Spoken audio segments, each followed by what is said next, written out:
नमस्कार, आदाब। मैं अनूप सोनी क्राइम पेट्रोल सतर्क के ब्लैक हेडलाइंस अध्याय के आज के एपिसोड में आप सबका स्वागत करता हूं।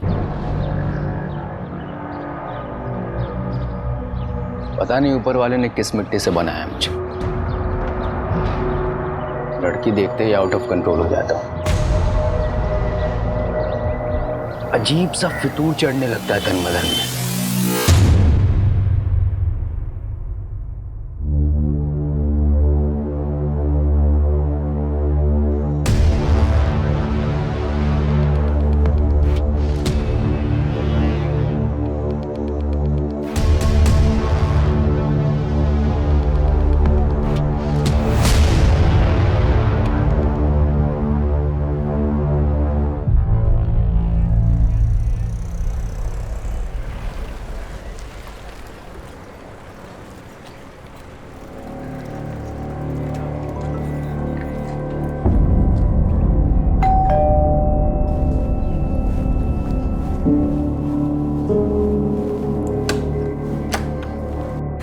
आ गई बेटा।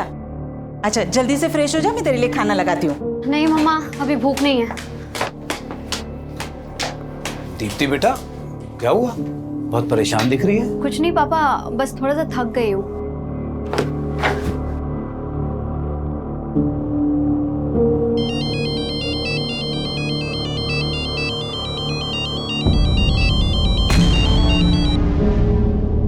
हेलो हेलो, अरे तुम कुछ बोल क्यों नहीं रहे हो? देखो, तुम जो कोई भी हो ना, ये हरकतें करना बंद कर दो, वरना बिल्कुल अच्छा नहीं होगा।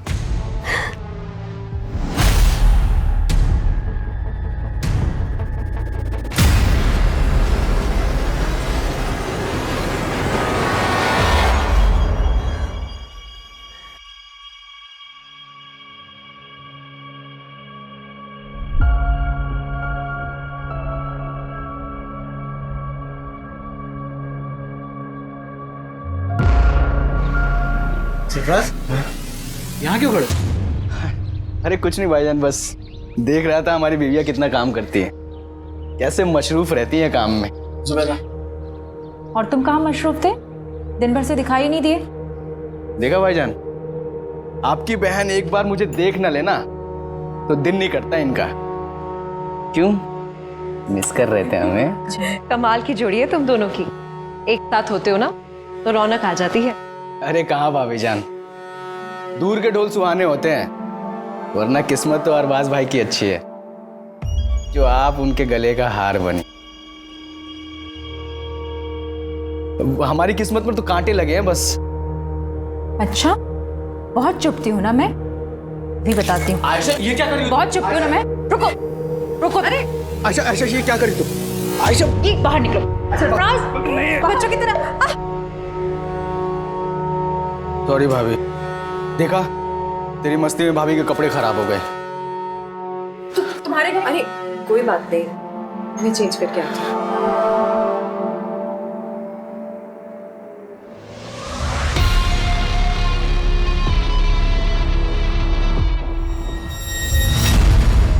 हाँ मम्मी, हाँ बस ऑफिस से निकल गई हूँ।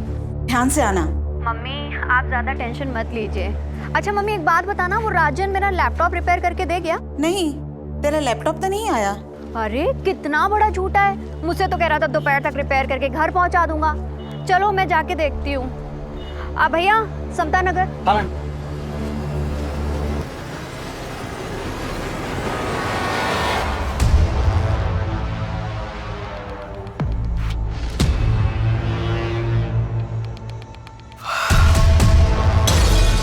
सरफराज, हाँ?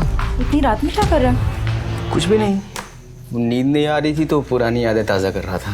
पुरानी यादें लैपटॉप में? आयशा ये क्या कर रही हो तुम? मैं शादी की वीडियो देख रहा था यार अपनी। आज तो हमारी शादी की वीडियो देख रहे थे ना, मैं भी देखती हूँ। तुम बिल्कुल ही पीछे पड़ जाती हो। शादी का वीडियो देख रहे थे या किसी की सुहागरात? कुछ भी। हाँ, अच्छा, ये सब बोल के मूड बनाया जा रहा है ना, फैमिली प्लानिंग है ना। छोड़ो सरफराज, जब भी तुम्हारे पास आने की कोशिश करता हूँ तुम दूर कर देती हो मुझे। क्यों? माँ नहीं बनना है या फिर बोर हो गई हो तुम मुझसे। तुम ना एकदम टू मच हो। चलो जल्दी से स्माइल दो। चलिए फिर।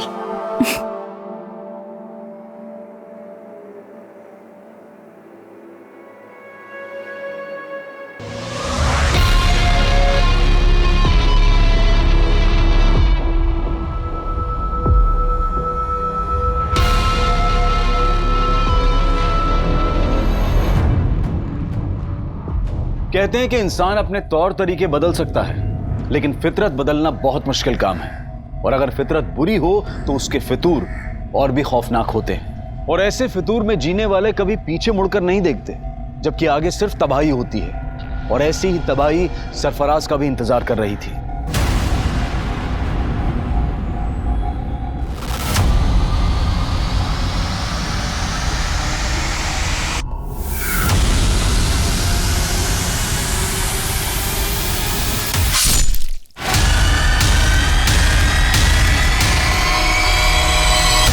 हत्या भले ही सरफराज की हुई थी, लेकिन वो फितूर नहीं मरा था जो इंसानी दिमाग से सोचने समझने की ताकत छीन लेता है। मरने वाला सरफराज भले ही बदनाम था, लेकिन मारने वाला एक अरसे तक गुमनाम था। ये एक ऐसा मर्डर केस था जिसको हेडलाइन तब मिली जब एक और इंसानी फितूर गुनाह के पांव पसार रहा था।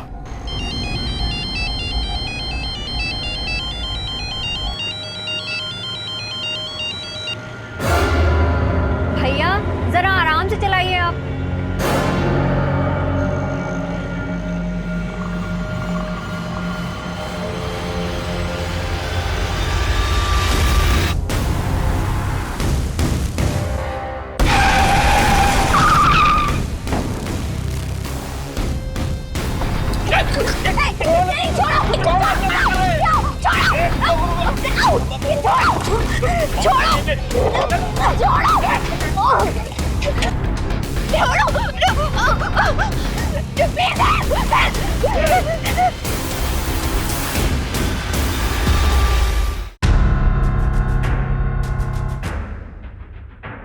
कुछ पता चला दीप्ति का? नहीं, वो राजन की दुकान पर अपना लैपटॉप लेने नहीं पहुंची और उसके ऑफिस वालों से भी कुछ पता नहीं चल रहा।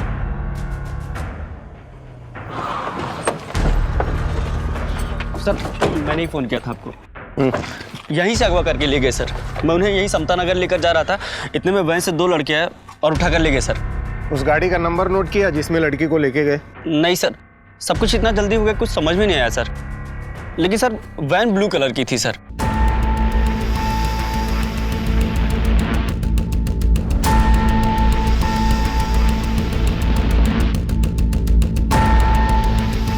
दीप्ति किडनैपिंग केस देखते ही देखते इतना बड़ा बन गया था कि केस तुरंत क्राइम ब्रांच को सौंप दिया गया।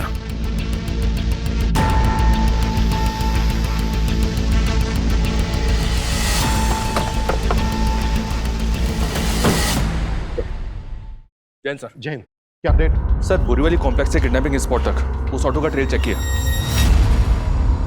जहां जहां सीसीटीवी मिला वहां उस ऑटो के पीछे वैसी कोई ब्लू वैन नहीं दिखी सर। और जहां किडनैपिंग हुई थी वहां सीसीटीवी नहीं था, इसलिए वैन आगे किस डायरेक्शन में गई इसका ट्रेस भी नहीं मिला। किडनैपिंग हुए 16 घंटे हो गए, पता नहीं इस वक्त लड़की किस हाल में होगी। और तुम कह रहे हो कि कुछ भी ट्रेस नहीं हुआ है? वो वैन जरूर किडनैपिंग स्पॉट से जंगल की तरफ गई होगी, उस डायरेक्शन में चेक किया? जी हाँ सर, वहां पूरी रात पेट्रोलिंग हुई है और उस पैच में कहीं सीसीटीवी नहीं सर। और ज्यादातर स्ट्रीट लाइट्स खराब पड़े। मैं मानता हूँ क्रिमिनल्स इन बातों का फायदा उठाते हैं, लेकिन हम ये एक्सक्यूज नहीं दे सकते। पता है ना मीडिया में कितना बवाल हो रहा है।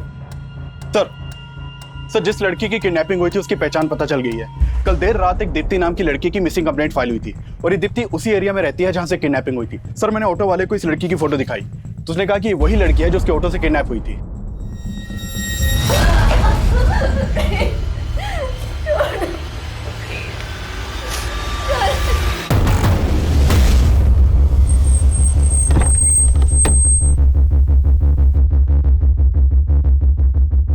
अरे लेकिन कुछ तो पता कीजिए, 2 दिन हो गए उससे गायब हुए हुए। आप मैं आपको कॉल करता हूँ थोड़ी देर में। क्या दीप्ति किडनैप हुई है? आपको किसी तरह की कोई फरौती का कॉल आया? नहीं सर, किसी पर शक है आपको? सर, एक लड़का दीप्ति को काफी दिनों से परेशान कर रहा था। कौन लड़का? पता नहीं सर, लेकिन काफी टाइम से दीप्ति परेशान लग रही थी। कुछ दिन पहले वो फोन पे किसी के साथ झगड़ा कर रही थी, तभी इस बात का पता चला। देखो, तुम जो कोई भी हो ना, ये हरकतें करना बंद कर दो, वरना बिल्कुल अच्छा नहीं होगा।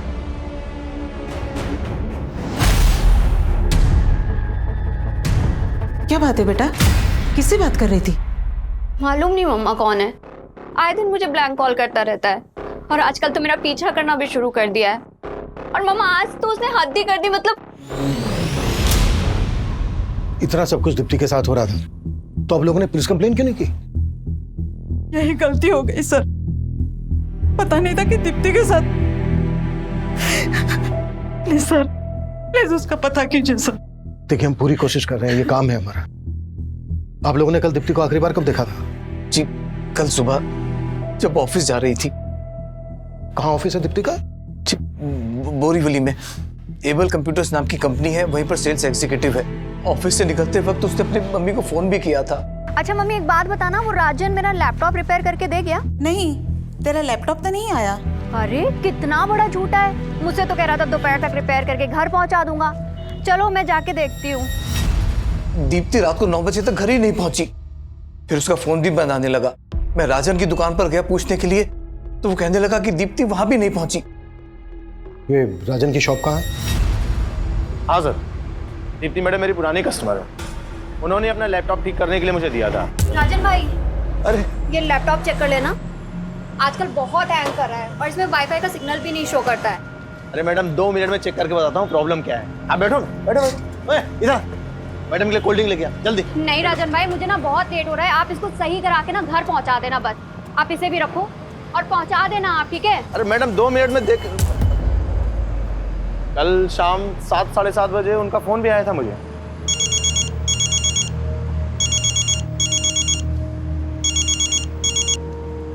दीप्ति मैडम, मैं आपको ही फोन करने वाला था। राजन भाई, लैपटॉप रिपेयर हुआ या नहीं हुआ? हाँ बिल्कुल रिपेयर हो गया है, लेकिन मैं पहुंचा नहीं पाया। आप दुकान पे आके ले जा सकती हैं? चलो ठीक है, फिर मैं ही आकर ले जाती हूँ। लेकिन फिर वो आई नहीं। रात में उनके पापा आए थे, दीप्ति को लेके काफी परेशान थे। दीप्ति की किडनैपिंग तो यहाँ पास में ही हुई थी, तुम्हें इस बारे में कुछ पता नहीं चला? नहीं सर, मुझे तो आज सुबह ही पता चला इस बारे में। दीप्ति ने इसको बताया था कि वो इसकी शॉप पर आ रही है और किडनैप हो गई। इसकी बैकग्राउंड चेक करो और पता करो कि इससे कनेक्टेड किसी आदमी के पास ब्लू कलर की वैन है क्या, जिसमें दीप्ति किडनैप हुई।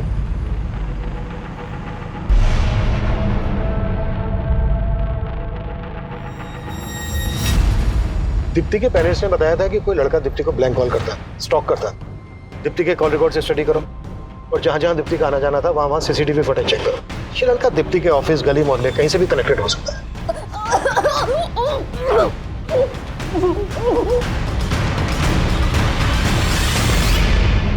अरे भाई साहब, कमाल करते हैं आप भी।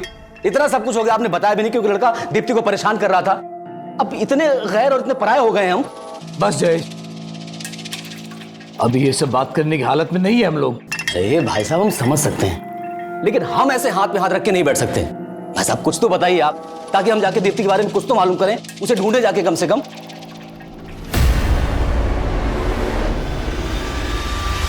दीप्ति के किडनैपर्स तक पहुंचने के लिए दीप्ति के ऑफिस, घर, मोहल्ले हर जगह पूछताछ की जा रही थी, लेकिन दीप्ति को सही सलामत ढूंढने की पुलिस की कोशिश अब नाकाम हो गई थी।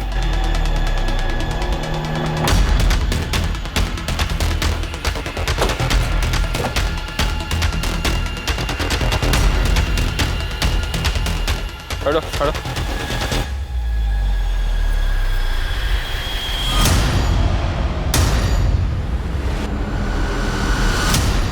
हालत देखकर तो लग रहा है सर इसके साथ रेप भी हुआ है।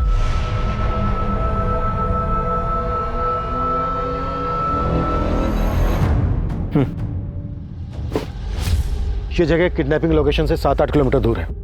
आसपास पता करो, शायद किसी से उस ब्लू कलर की वैन के बारे में पता चल जाए जिसमें दीप्ति किडनैप हुई थी। Okay sir.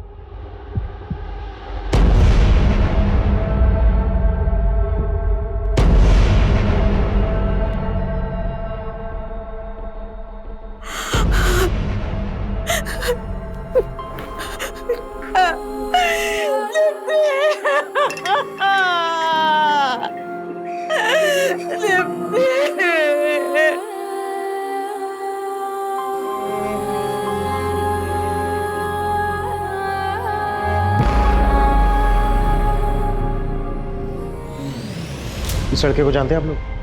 नहीं सर, क्या इसी लड़के ने?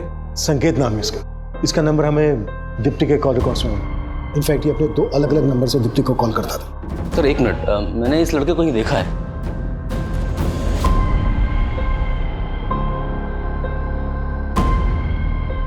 हाँ सर, इस लड़के को मैंने दीप्ति के साथ देखा था।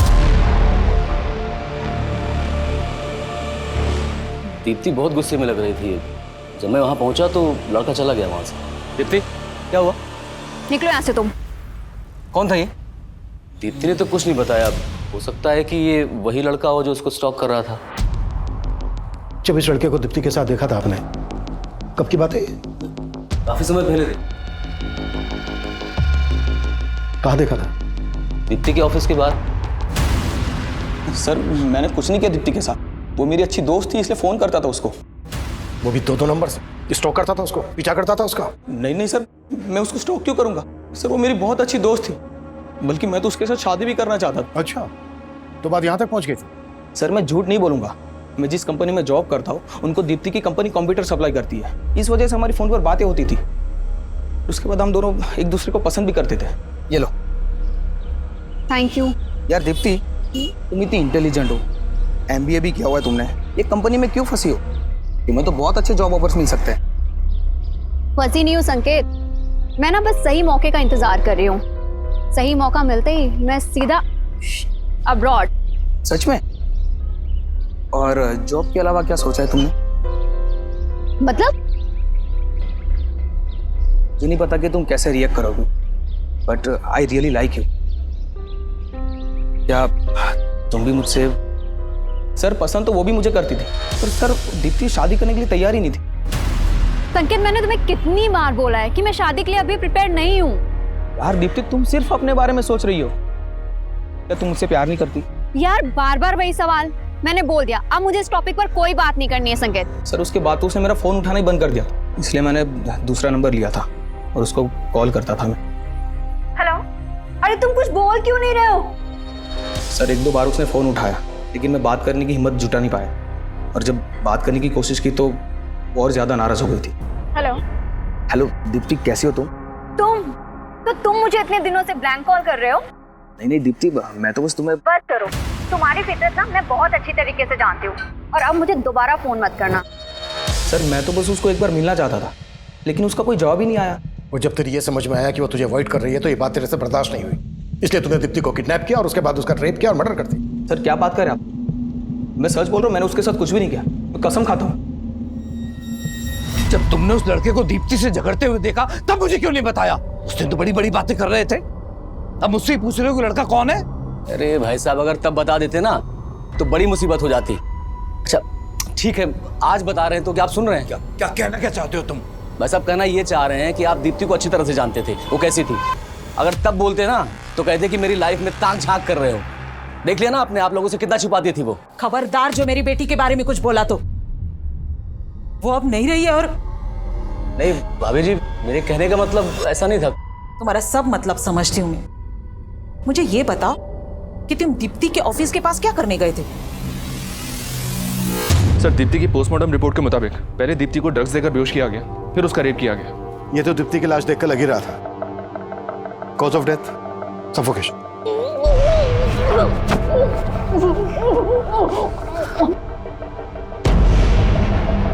लेकिन सर किलर यहीं तक नहीं रुका, दीप्ति की लाश के साथ भी कई बार रेप किया गया। ये कोई विकृत मानसिकता वाला ही कर सकता है। संकेत ने कुछ बोला? नहीं सर, लेकिन हाँ सर, किलर ने दीप्ति की बॉडी से अपना DNA भी वाइप आउट कर दिया। दीप्ति को 2 लोगों ने किडनैप किया था। अगर संकेत दीप्ति की किडनैपिंग में शामिल है तो उसका कोई दूसरा साथी भी होगा। एक काम करो, संकेत को जाने दो और नजर रखो इस पर, और पता करो कि संकेत से कनेक्टेड किसी भी आदमी के पास ब्लू कलर की वैन है क्या। और सर इसके अलावा राजन के बारे में एक बात पता चली है। राजन पे तकरीबन 1 साल पहले एक लड़की ने मोलेस्टेशन का चार्ज लगाया था। केस स्ट्रांग नहीं था इसलिए छूट गया। इसे देखकर ही लग रहा था कि आदमी ठीक नहीं है। लेकिन सर फिलहाल इसके बैकग्राउंड में ऐसा कोई नहीं मिला है जिसके पास कोई ब्लू कलर की वैन हो। 1 मिनट। हाँ अभिषेक बोलो। सर राजन के बारे में पूछताछ की तो राजन का एक हेल्पर गिरीश सामने आया है। सर उसके पास राजन का एक लैपटॉप भी है। सर ये राजन भाई का लैपटॉप है जिसमें राजन भाई ने वो लड़कियों की गंदी गंदी तस्वीर रखी है साहब।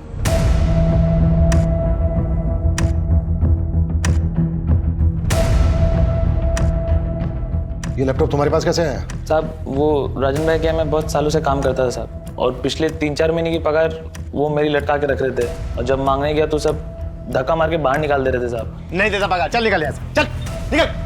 तो गुस्से में आके मैं लैपटॉप उठा के भाग गया साहब।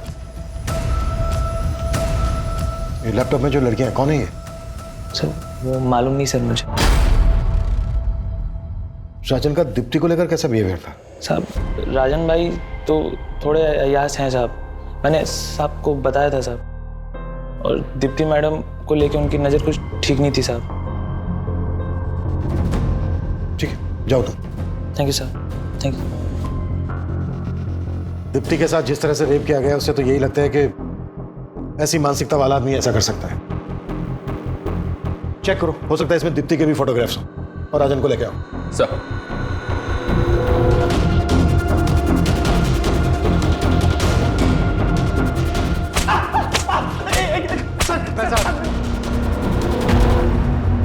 दीप्ति ने आखिरी कॉल तुझे किया था, और सीधे सीधे बोल, दीप्ति के रेप और मर्डर में तेरे साथ दूसरा कौन शामिल था? सर मैंने कुछ नहीं किया है, आपको जरूर कोई गलतफहमी हो रही होगी। तेरे लैपटॉप में जो न्यूड पिक्चर्स हैं किन लड़कियों की हैं? मेरे लैपटॉप में? मेरा कौन सा लैपटॉप? अरे वही लैपटॉप जो गिरीश तेरी दुकान से लेके भागा था। हाँ सर, गिरीश मेरी दुकान से लैपटॉप लेकर भागा था, लेकिन सर वो लैपटॉप मेरा नहीं है, वो तो एक लड़का मेरी दुकान पे मुझे बेच के गया था। अच्छा, तो कहानी सोच क्या है? सर मैं सच बोल रहा हूँ, एक दिन एक लड़का उस लैपटॉप को लेकर मेरी दुकान पे आया था और मुझे बेच के गया था।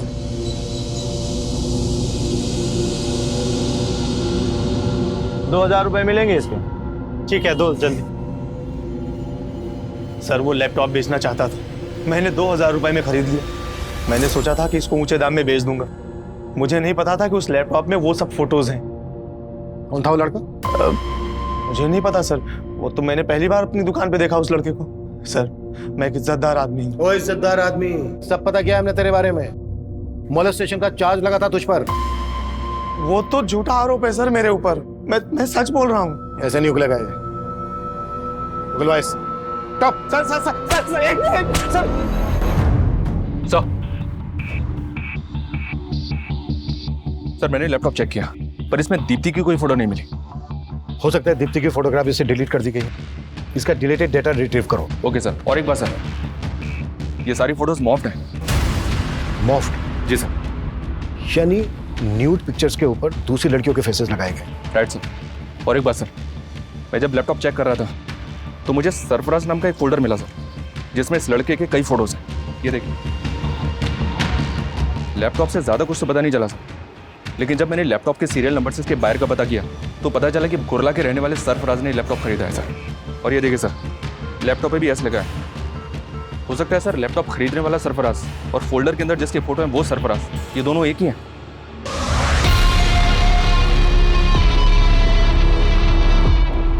पॉसिबल है।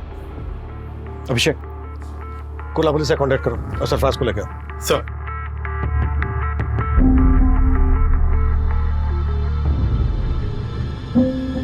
आयशा चलो गर्मा गर्म चाय। सॉरी।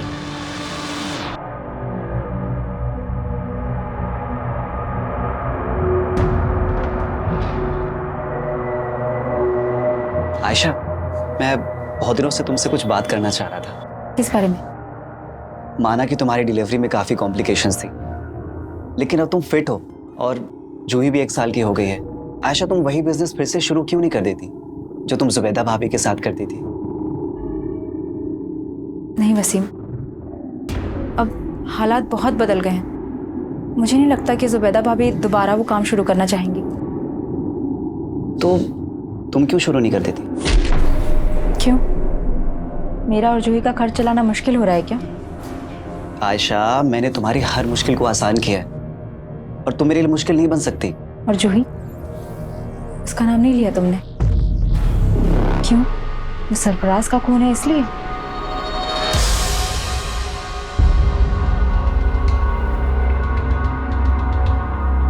जिस लड़के ने तुझे लैपटॉप भेजा यही है वो? नहीं सर, ये वो नहीं है। स्केच बनवा सकता है उसका?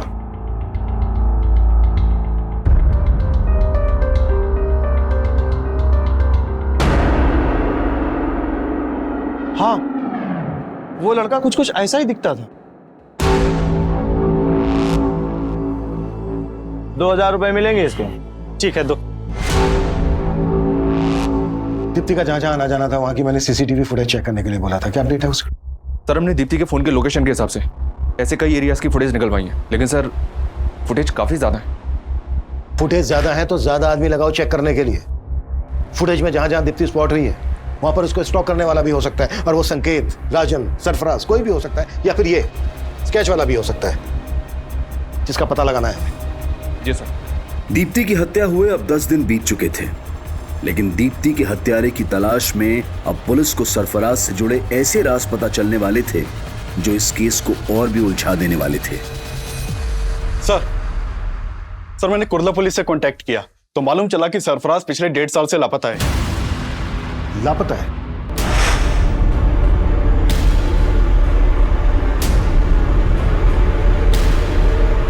जी सर 1.5 साल पहले सरफराज की मिसिंग कंप्लेंट उसकी बीवी ने दर्ज करवाई थी, लेकिन कुर्ला पुलिस सरफराज के बारे में कुछ पता नहीं लगा पाई और यह केस पिछले 1.5 साल से अनसॉल्व्ड है। 1.5 साल से? ऐसा क्या इस केस में कि पिछले 1.5 साल से सॉल्व नहीं हुआ? सर मैंने ये केस स्टडी किया, इस केस के ऊपर कुछ खास काम नहीं हुआ था, बस इस विलास नाम के आदमी के ऊपर शक जताया गया था क्योंकि इसने सरफराज को आखिरी कॉल किया था, लेकिन सर इसके खिलाफ बाद में कुछ मिला नहीं तो इसे छोड़ना पड़ा।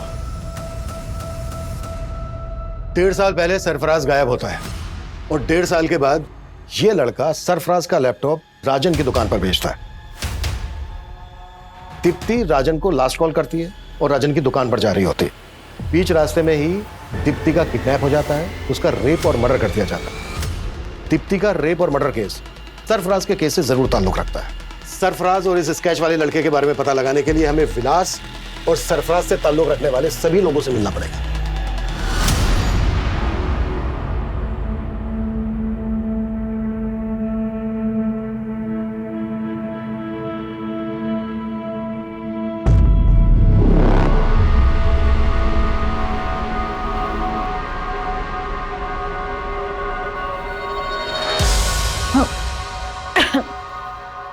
क्या हुआ ऐशा? कुछ नहीं।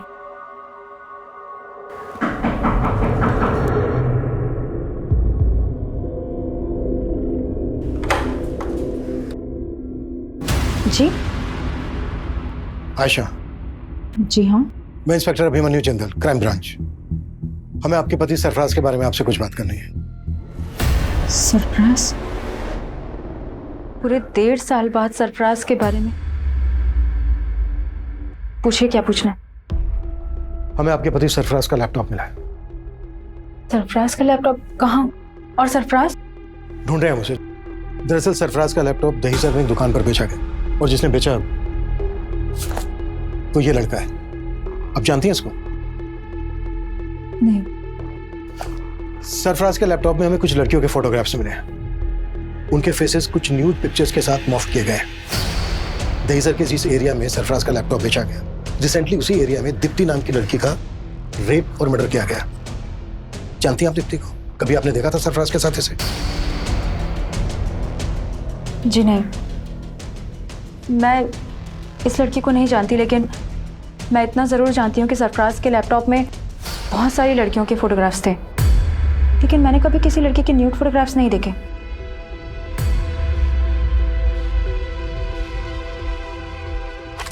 वो यही थी लड़कियां?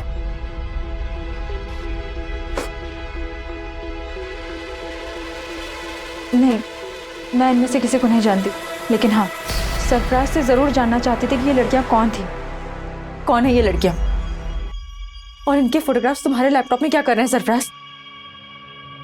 अच्छा, इसीलिए तुम उस दिन अपना लैपटॉप मुझे नहीं दे रहे थे, है ना? चुप क्यों हो? बोलो सरफराज। मेरा पास्ट, तुमसे शादी करने से पहले ये सारी लड़कियां मेरी लाइफ में आई थी एक एक करके, और मैं सबसे प्यार करता था। फिर मुझसे शादी क्यों की?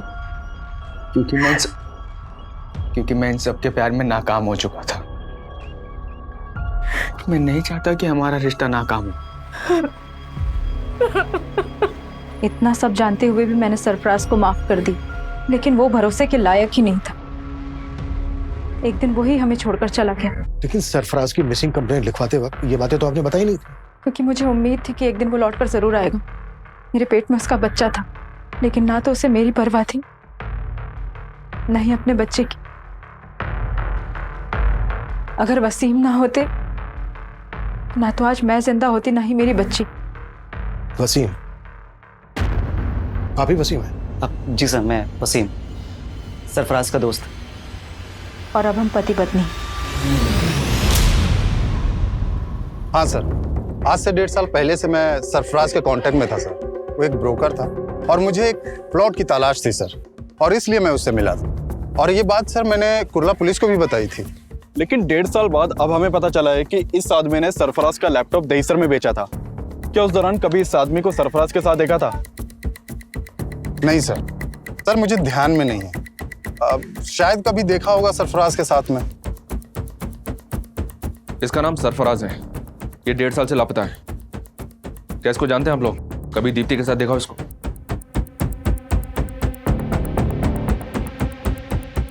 और इसको? जी नहीं सर। तो क्या इन दोनों ने? ऐसा शक है हमें। शक करने की वजह तो है। जिस तरह से सरफराज के गायब होते ही आयशा और वसीम ने शादी कर ली, उसे तो यही लगता है कि सरफराज खुद से गायब नहीं हुआ है, बल्कि सरफराज को गायब किया गया। वैसे भी जिस आदमी के लैपटॉप में इतनी सारी लड़कियों की न्यूड पिक्चर्स, वो उन्हें डिलीट किए बिना अपना लैपटॉप क्यों बेचे? इसको ना तो आयशा ने पहचाना और ना ही वसीम ने। कहीं ऐसा तो नहीं है कि ये दोनों इसको जानते हैं लेकिन हमसे सच छुपा रहे हैं? सर, मैंने ये स्केच हर जगह सर्कुलेट करवा दिया। इसके साथ साथ हमारी टीम अब ये भी पता लगा रही है कि सरफराज और दीप्ति से जुड़े किसी भी इंसान के पास वो ब्लू वैन तो नहीं जिसमें दीप्ति को किडनैप किया गया।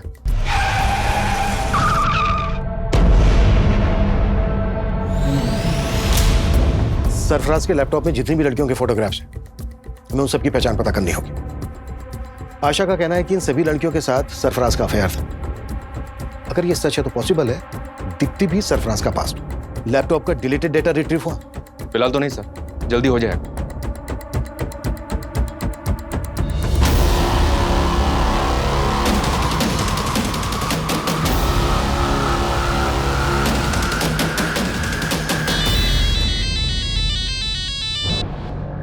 हेलो भाभी जान, कैसी हैं आप? आयशा, तू?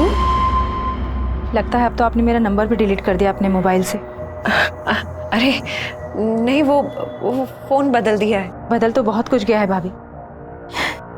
जिंदगी हर कदम पे नया मोड़ ले लेती है।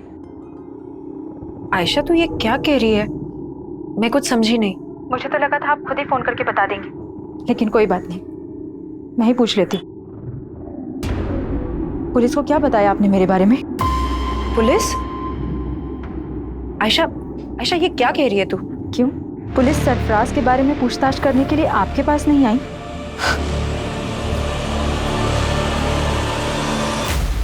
सर, हमने दीप्ति के ऑफिस के बाहर की पिछले 2 महीने की कई सीसीटीवी फुटेज चेक की।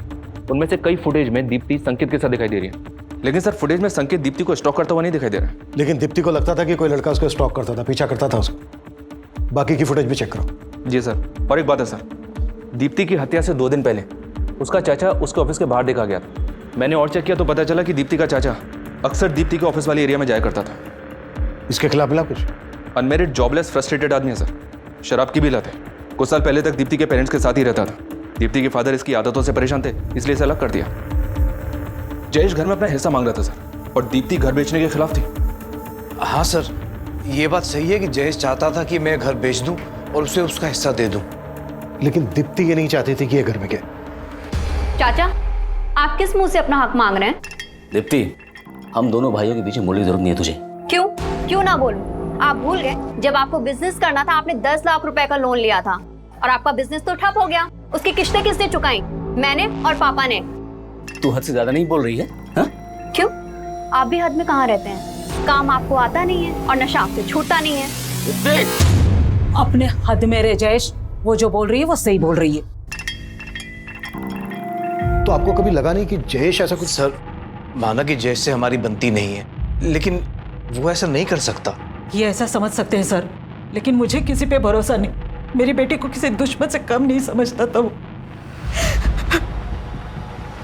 साहब मुझे मालूम था भाभी जी मुझे बख्शेंगे नहीं, लेकिन मैं इतना गया गुजरा नहीं हूं कि अपनी भतीजी के साथ ये सब। तो फिर उसके ऑफिस के पास क्यों मंडराता था? दीप्ति की हत्या से 2 दिन पहले भी तू वहां देखा गया, क्यों गया था? मैं तो बस उससे मिलके बताना चाह रहा था कि मुझे मेरा हिस्सा मिल जाए और वो रास्ते में ना आए। काम नहीं है साहब, पैसा नहीं है। काम नहीं है, पैसा नहीं है, लेकिन तेरा दोस्त उमेश तो तुझे पैसे दे रहा था ना, कर्जा दे रहा था ना तुझे, और रोज पे रोज तुझे दारू भी पिला रहा था। कहीं ऐसा तो नहीं है कि उसको खुश करने के लिए तूने दीप्ति को? पैसा कुछ नहीं है साहब, मैं सच कह रहा हूँ। जो भी है वो तो तेरा दोस्त गल देगा, और तू भी।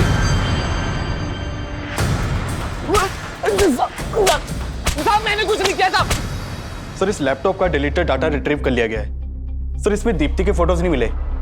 ये देखिए, एक दूसरी लड़की के न्यूड फोटोज मिले। मतलब इस लड़की के फोटोग्राफ्स मॉर्फ नहीं किए गए?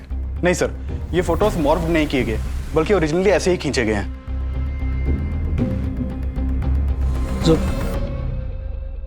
जुबैदा क्या सोच रही?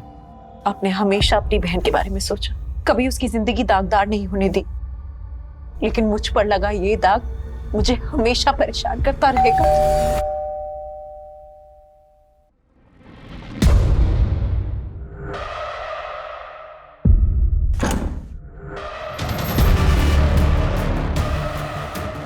एक दूसरी लड़की के न्यूड फोटोज मिले हैं।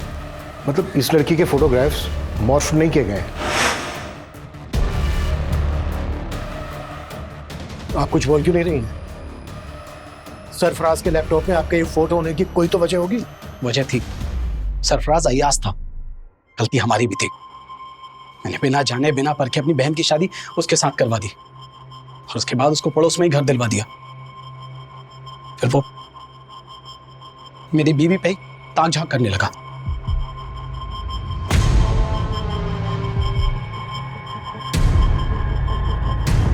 मुझे कभी भी उसकी नीयत पर शक नहीं हुआ। मैं और आयशा तो मिलकर एक साथ अच्छे से काम कर रहे थे, काम बढ़ भी रहा था, लेकिन फिर अचानक मुझे माइग्रेन का प्रॉब्लम हो गया। आयशा, मैं नहीं चाहता कि इस काम से जुबैदा को और ज्यादा तकलीफ हो। डॉक्टर ने 2 महीने का हैवी कोर्स दिया है। देखो, इस दवा को खाने से इसको ज्यादा नींद आएगी। तुम बात को समझो। ऐसा करो कि कुछ दिन के लिए काम बंद कर दो। मेरी तबीयत की वजह से हमें कुछ टाइम के लिए हमारा काम बंद करना पड़ा, और एक दिन मैं दवा लेके बस आराम कर रही थी तो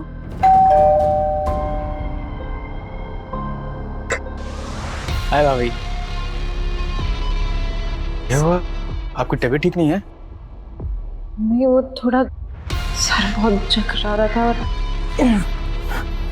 और अरबाज भाई कहाँ हैं?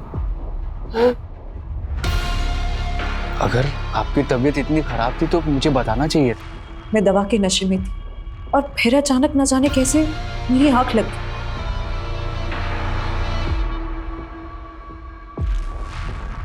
और फिर उसने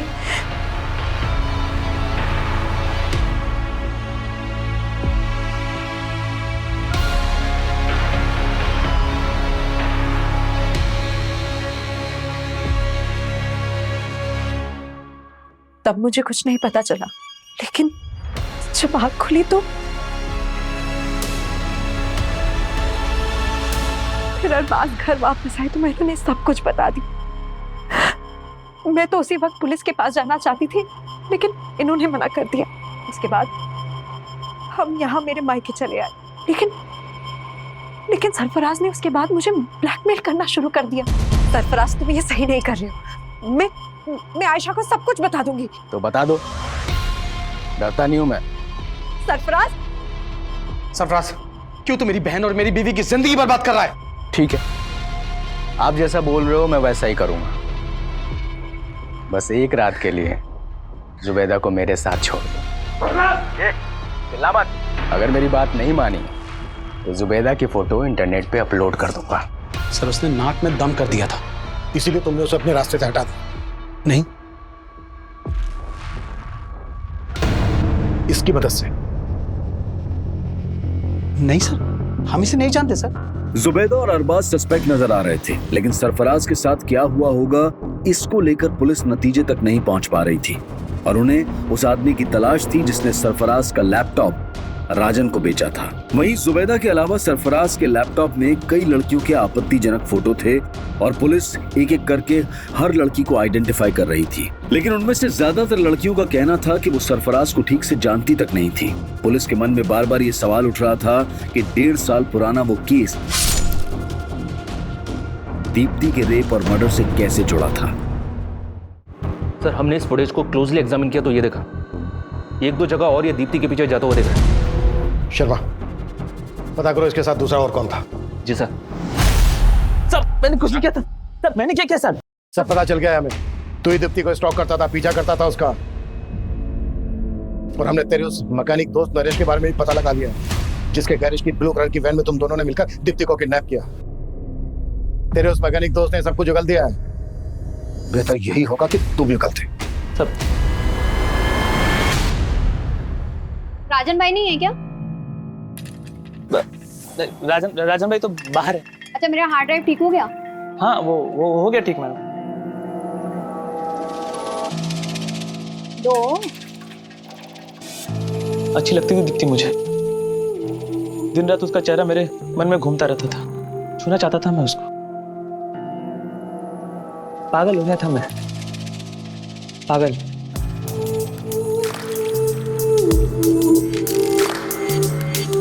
प्यार करता था मैं उससे। अगर मैं उसको ये बात बोलता तो कभी नहीं मानती। मेरे को मालूम था उस दिन वो राजन भाई की दुकान पे आने वाली।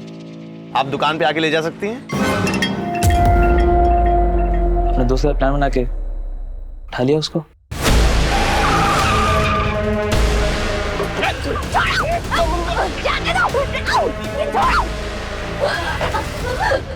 जाने दो मुझे। नहीं, डरो मत दीप्ति, मैं हूं। प्यार करता हूँ दीप्ति तुमसे। शादी कर लो मुझसे दीप्ति, शादी कर लो।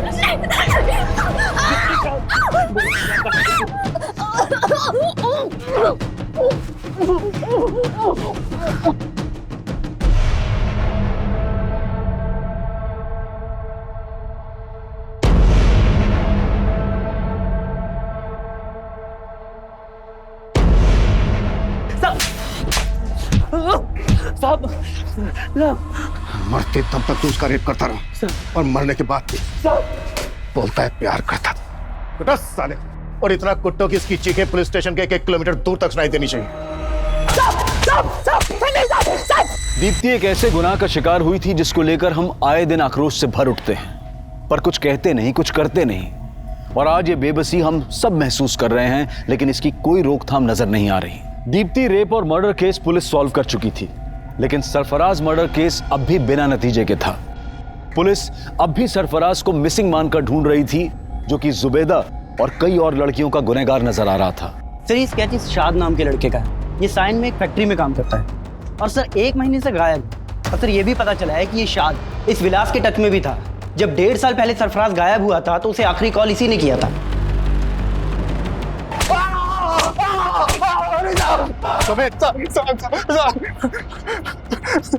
साहब मेरा दोस्त था साहब, और वो लैपटॉप मेरे स्टोर रूम में रखा हुआ था साहब। बिना पूछे मुझसे उठा के ले गया और उसे बेच दिया साहब। तो शाद इस वक्त कहाँ है?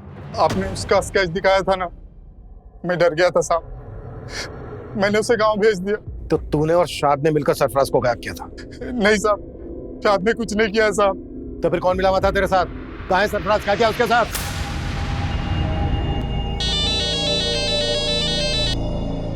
हेलो विलास भाव, अरे बताओ क्या खिदमत करूं आपकी? अरे बहुत इंतजार कराया आपने।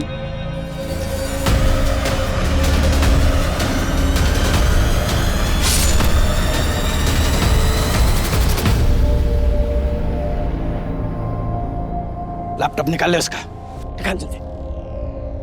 फिर मैं और यूसुफ मियां ने सरफराज की बॉडी को गड्ढे में डालकर ढक दिया और सब लैपटॉप लेके घर आ गए। सरफराज ने जब मेरी बेटी जुबैदा के वो गंदी फोटो खींचे तब वो मेरे दामाद के साथ मेरे घर सूरत आ गए। मेरी बेटी की तरह मैं भी चाहता था कि हम पुलिस के पास जाए, मगर मेरा दामाद नहीं माना। अगर हम पुलिस के पास गए तो हमारी बहन की जिंदगी बर्बाद हो जाए। अरे कैसे बातें कर रहे हैं आप? बात समझिए, अब अगर पुलिस के सामने अगर ये बात आई तो हमारी बड़ी बदनामी होगी। अभी पुलिस नहीं, मैं फिर भी खून के घूंट पी के रह गया। लेकिन जब उसने मेरे बेटी के फोटो इंटरनेट पर डालने की धमकी देनी शुरू की, तब मैं खुद गया उसे समझाने, उसकी मिन्नतें करने। खुदा से डर बेटा, वो फोटो डिलीट कर दे। अपनी बेटी दे दे, सिर्फ एक रात के लिए। राज, तू ये सही नहीं कर रहा है, समझा? चले, क्या जो करना कर ले। विलास को तो मैं काफी दिनों से जानता था। बहुत सारा कर्जा लेकर रखा था उसने मुझसे। और तुमने उसको बोला कि अगर वो तुम्हारा साथ देगा तो तुम उसका सारा कर्जा माफ कर दोगे। मैंने जो भी किया अपनी बेटी के आबरू बचाने के लिए किया, और मुझे उसका जरा भी अफसोस नहीं है। जुबैदा के पिता यूसुफ ने कहा कि उसे अपने किए का कोई पछतावा नहीं है। और हमारे समाज और हमारे आसपास शायद ऐसे कई लोग होंगे जो शायद ये सोचते होंगे कि सिर्फ सरफराज ही क्यों, अगर दीप्ति के गुनहगार गिरीश का भी सरफराज जैसा ही अंजाम होता तो शायद गलत नहीं होता। हाल ही में हमारे देश में ऐसा बहुत कुछ हुआ जहां महिलाओं के साथ गलत करने वालों को सूली या गोली, किसी भी तरह से इंसाफ दिलाने की मांग उठ रही थी। लेकिन इंसाफ के मामलों में जज्बात और फितूर से नहीं, बल्कि कानूनी प्रक्रिया से ही फैसलों तक पहुंचना चाहिए। अगर जुबैदा का पति अरबाज पहले से ही पुलिस की मदद लेने का फैसला कर लेता तो जुबैदा के पिता की बेबसी का फितूर उन्हें आज कटघरे में लाकर खड़ा नहीं करता। अब मैं अनूप सोनी आपसे विदा लेता हूं। फिर मुलाकात होगी क्राइम पेट्रोल सतर्क के ब्लैक हेडलाइंस अध्याय में एक और नए केस के साथ। और याद रखें, क्राइम और आपके बीच में सिर्फ इतना फर्क है कि आप कितने सतर्क हैं। सतर्क रहें, सुरक्षित रहें। जय हिंद।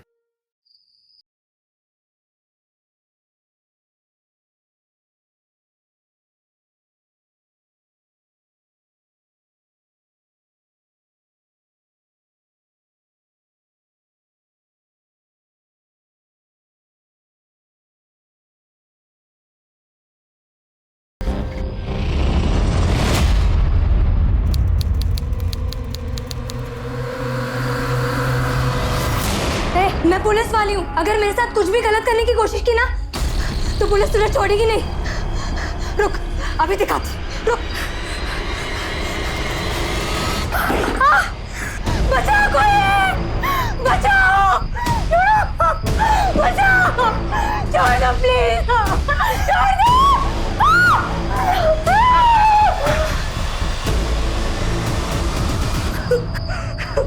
तू एक औरत होकर मेरे साथ ये सब होते हुए देख रही है? तू है तेरे औरत होने पर। छोड़ दो मुझे प्लीज, छोड़ दो मुझे प्लीज, छोड़ दो।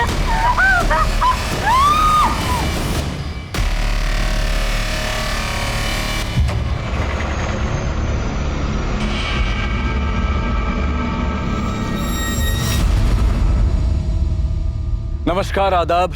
मैं अनूप सोनी क्राइम पेट्रोल सतर्क के ब्लैक हेडलाइंस अध्याय के आज के एपिसोड में आप सबका स्वागत करता हूं। अपराधियों में पुलिस का डर ही अपराध पर नियंत्रण की पहली सीढ़ी है। बड़े से बड़ा अपराधी भी पुलिस से टक्कर लेने से डरता है, लेकिन ये जो हमने अभी देखा, शायद इससे डरावना और कुछ नहीं हो सकता। कौन थे ये लोग जिनमें पुलिस का बिल्कुल भी खौफ नहीं था?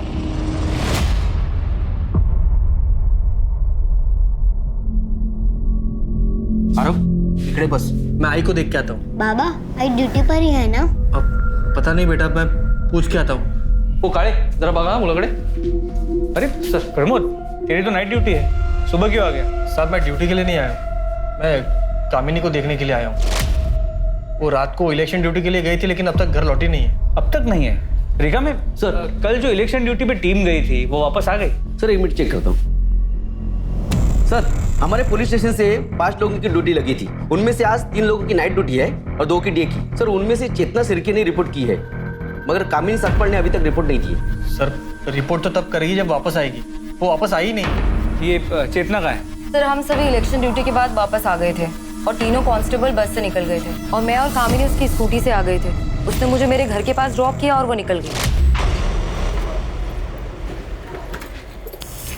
तो जब कामिनी ने तुम्हें ड्रॉप किया तो कोई बात हुई थी? उसने कुछ बताया था कि वो कहाँ जा रही है? हाँ सर।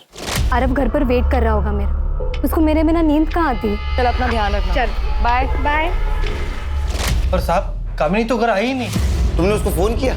साहब किया था फोन, लेकिन उसने उठाया ही नहीं। मैके गई होगी, वहां फोन करके देखो। नहीं साहब, उसका मैका दूसरे गांव में, यहाँ से बहुत दूर। अपने घर पे आने के बजाय वो वहां क्यों जाएगी ना। लेकिन फिर भी मैंने उसके माँ बाप को फोन किया था, वो वहां पर भी नहीं है। गायकवाड़ एक काम करो, कामिनी ने चेतना को जहां ड्रॉप किया वहां से लेकर कामिनी के घर तक के रास्ते पे सर्च करो, पता करो किसी ने उसे देखा क्या। यूं अचानक इस तरह खुलेआम एक लेडी कांस्टेबल का गायब हो जाना एक गंभीर विषय था। कामिनी कहां थी, उसके साथ क्या हुआ था, इस बात की किसी को कोई जानकारी नहीं थी। क्या ये एक रैंडम क्राइम था या ये एक साजिश थी या फिर कोई दुश्मनी? साहब गाड़ी रोको, गाड़ी रोको, गाड़ी रोको। क्या हुआ साहब? वो कामिनी की स्कूटर पार्क है। ये कामिनी की है? हाँ साहब, ये कामिनी की स्कूटर। इसकी डुप्लीकेट चाबी है तुम्हारे पास? डुप्लीकेट चाबी त्या घरच्या चावींबरोबर असते, बघतो। हाँ है सर। स्कूटर खराब हो गई, इसीलिए कामिनी ने इसे यहाँ छोड़ दिया। लेकिन फिर वो कहाँ गई? एक काम करो, अंदर पता करो किसी ने कुछ देखा है क्या? हाँ सर।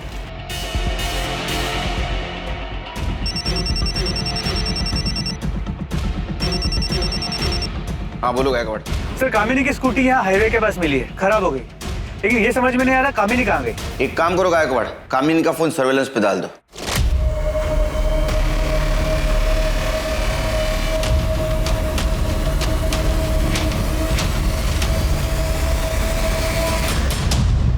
इस तरह से मारता है क्या? आज मैं तेरी प्रिया टीचर को छोड़ूंगी नहीं। कितना जोर से मारा है, कैसे निशान पड़ा है मेरे बेटे को। कौन सा तेरा स्टाफ? ये तूने मेरे बच्चे को मारा? तेरी अरे ये क्या कर रही है? आज तेरे हाथ तोड़ के तेरे हाथ पे रख दूंगी।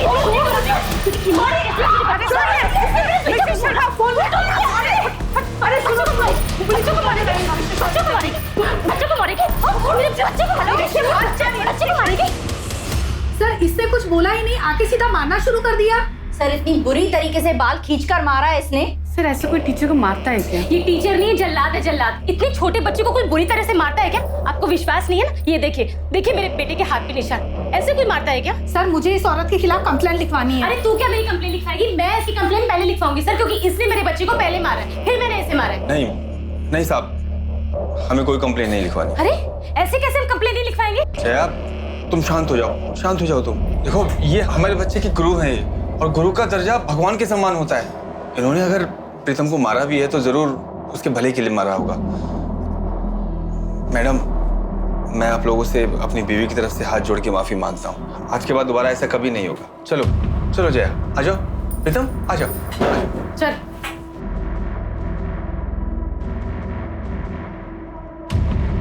सर मुझे इस औरत के खिलाफ कंप्लेंट लिखवानी है, चाहे कुछ भी हो जाए। सोच लो, बच्चे को मारना ज्यादा बड़ा जुर्म है। ऐसा ना हो कि ये कंप्लेंट तुम पे उल्टे पड़ जाए। दोबारा ऐसे मत करना। अरे ठीक है, बिस्किट खा। बाबा आई कहाँ है? अब तक आई क्यों नहीं? आ जाएगी बेटा, तू बिस्किट तो खा ले। नहीं बाबा, जब तक आई नहीं आएगी तब तक मैं नहीं खाऊंगा, और आई के हाथ से ही खाऊंगा।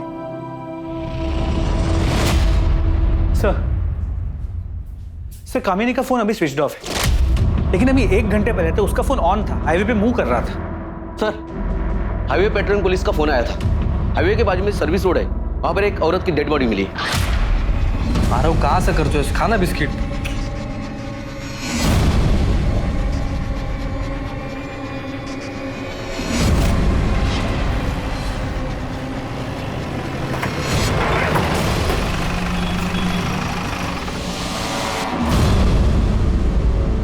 देखो बॉडी किसकी है।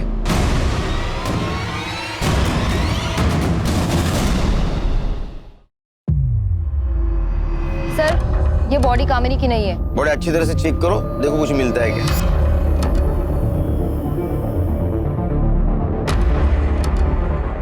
देखो गायकवाड़, किसी धारदार चीज से गला काटा गया है। सर बॉडी नेकेड है और बॉडी पे चोट के निशान भी है सर। सर लगता है इसका बलात्कार हुआ है। कुछ आइडेंटिटी प्रूफ मिला? कुछ भी नहीं। बॉडी को कैसे पहचानेंगे? पोस्टमार्टम के लिए भेज दो गाड़ी। Yes sir. ये देखिए टायर के मार्क्स हैं, किसी बड़ी गाड़ी के। रिका में सर फॉरेंसिक टीम को बोला और ये टायर का इंप्रेशन लेने को बोलो। चेतना। Yes sir. बॉडी का फोटो सर्कुलेट कर दो आसपास के पुलिस स्टेशन में। Yes sir. पता करो इसकी मिसिंग कंप्लेंट, ठीक है? Okay sir. मुझे लगता है ये लड़की हाईवे पे अकेली थी और उसके अकेलेपन का किसी ने फायदा उठाया।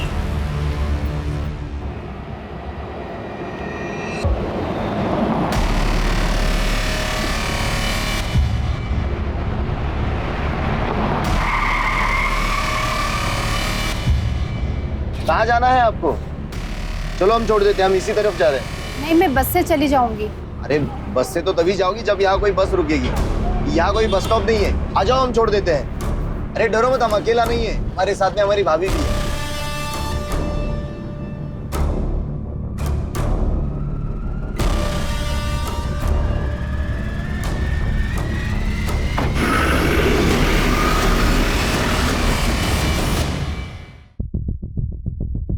आ रहा हो बेटा, चलो हम घर चलते हैं। बाबा आई कहाँ है? यहाँ नहीं है तो कहाँ है आई? बेटा आई ड्यूटी पे गई है, जैसे ही ड्यूटी खत्म हो जाएगी वो घर पे आ जाएगी। चलो हम घर चलते हैं। सर ये तो गायकवाड़, जब तक कामिनी का पता नहीं चलता तब तक प्रमोद को नाइट ड्यूटी से हटा और डे ड्यूटी दे दो। और हाँ, कामिनी ने चेतना को जहाँ ड्रॉप किया वहां से उसका फोन स्विच ऑफ होने तक का रूट चेक किया? सर उस पूरे एरिया को चेक किया, कुछ नहीं मिला। पर सर हाईवे के उस रूट पे, उस पूरे रोड पर कहीं भी कोई सीसीटीवी कैमरा भी नहीं जिससे कोई क्लू मिल सके। सर कल हमें हाईवे के पास जिस औरत की डेड बॉडी मिली थी उसकी पोस्टमार्टम रिपोर्ट, मौत का वक्त दोपहर 3 से 5 के बीच का है और शेविंग ब्लेड से गला काट के उसे मारा गया। सर मारने से पहले उसके साथ रेप किया गया था और उसे बुरी तरह पीटा गया था। उसकी बॉडी पे चोट के निशान है और उसका जबड़ा भी टूटा हुआ है। बॉडी में से सीमेंट सैंपल भी मिला है। गायकवाड़, जिन पुलिस स्टेशन में हम लोगों ने इसकी फोटोग्राफ भेजी थी वहां से कोई फीडबैक आया? नहीं सर। मतलब ये औरत किसी दूसरे शहर की या दूसरी स्टेट की हो सकती है। लेकिन सर सोचने वाली बात है कि एक औरत हाईवे पे अकेले क्या कर रही हो और कोई उसे क्यों इतने बेरहमी से मारेगा। एक सेकंड। हेलो, कहाँ पर?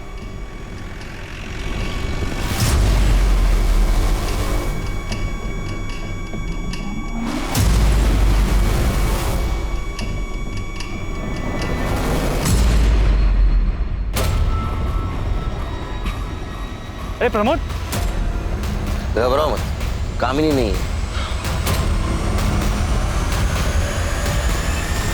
सर क्या लगता है? Same type of murder. Body को साड़ी से ढका गया है, बॉडी नेकेड है, बदन पे चोट के निशान है। मर्डर और बलात्कार का मामला है। जरा उठो। धारदार रेजर ब्लेड से गला काटा गया है और आइडेंटिटी प्रूफ कुछ भी नहीं, ना पर्स ना मोबाइल, कुछ भी नहीं। तो इधर ये देखो, डबल टायर के निशान। हाँ सर, टायर के निशान तो वैसे ही। मतलब ये दोनों मर्डर किसी ट्रक या टेम्पो ड्राइवर ने किए। 2 अनजान औरतों की लाश पुलिस को मिल चुकी थी। शरीर पर कोई कपड़ा नहीं, दोनों के साथ बलात्कार फिर मर्डर, और वो भी एक ही तरीके से। दोनों क्राइम सीन्स पर अगर कातिल का कोई सुराग था तो वो था टायर का वो निशान जिसे पुलिस ने अपनी इन्वेस्टिगेशन का पहला सिरा बनाया। लेकिन कामिनी का अब तक कुछ पता नहीं चला था। मीडिया को भी इन केसेस की जानकारी लग चुकी थी और ये खबर टीवी चैनल्स पर दिन रात चल रही थी। मीडिया पुलिस से जवाब मांग रही थी और पुलिस के पास सिर्फ एक प्राइम सस्पेक्ट था, वो अनजान ट्रक ड्राइवर।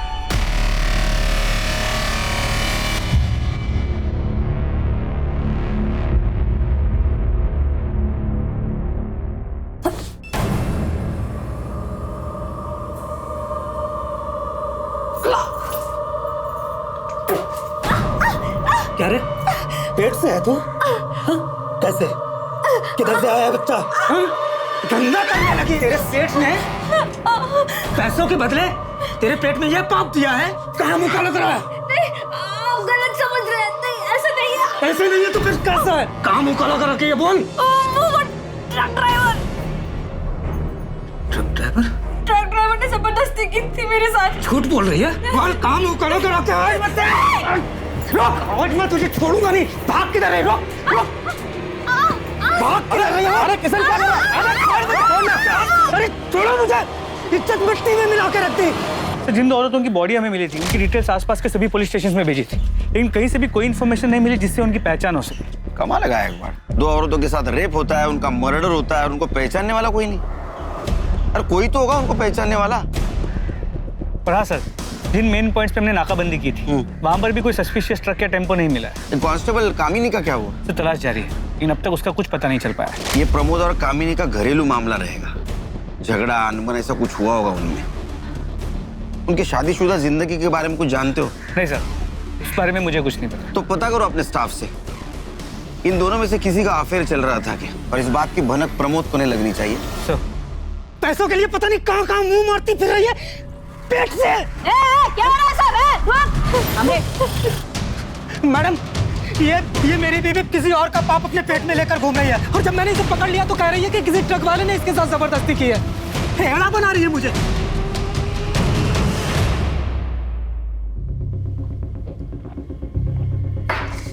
घबराओ ना, घबराओ ना। बताओ क्या हुआ था तुम्हारे साथ, कब हुआ था? मैं 3 महीने पहले रोड पे बस का इंतजार कर रही थी। भैया वो मुझे थोड़ा आगे तक छोड़ देंगे?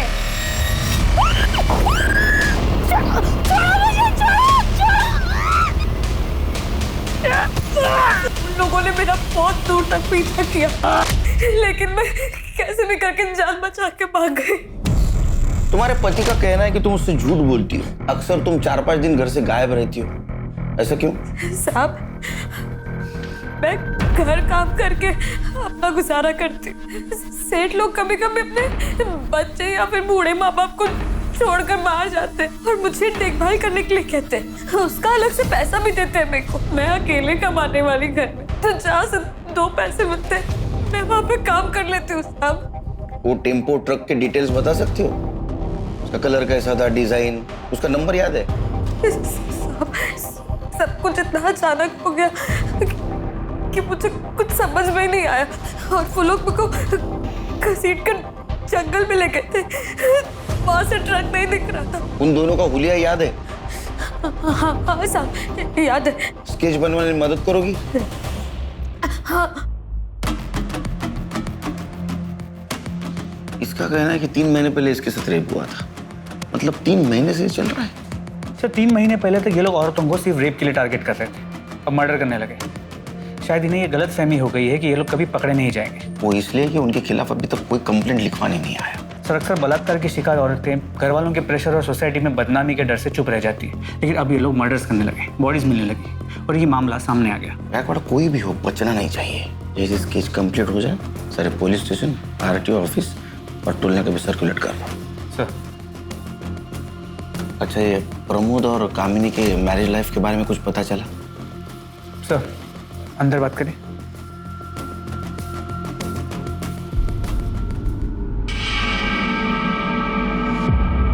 सुनने में आया है कि प्रमोद का हमारे पुलिस स्टेशन के किसी लेडी कांस्टेबल के साथ अफेयर चल रहा है, लेकिन वो कौन है ये नहीं पता चल पाया है। नजर रखो इस प्रमोद पे, और जिस दिन कामिनी गायब हो गई उस दिन का इसका मोबाइल लोकेशन चेक करो। साहब, मुझे आधे घंटे की छुट्टी मिलेगी, इसको स्कूल छोड़ के आना है। तुम रुको, गायकवाड़ ब्लेजर कांस्टेबल ला पाठवा आरो बरोबर। सर चलो बेटा। सा बड़ा प्रमोद सर, मैंने सुना है तुम शादीशुदा होने के बावजूद भी किसी लड़की के साथ तुम्हारा अफेयर चल रहा है।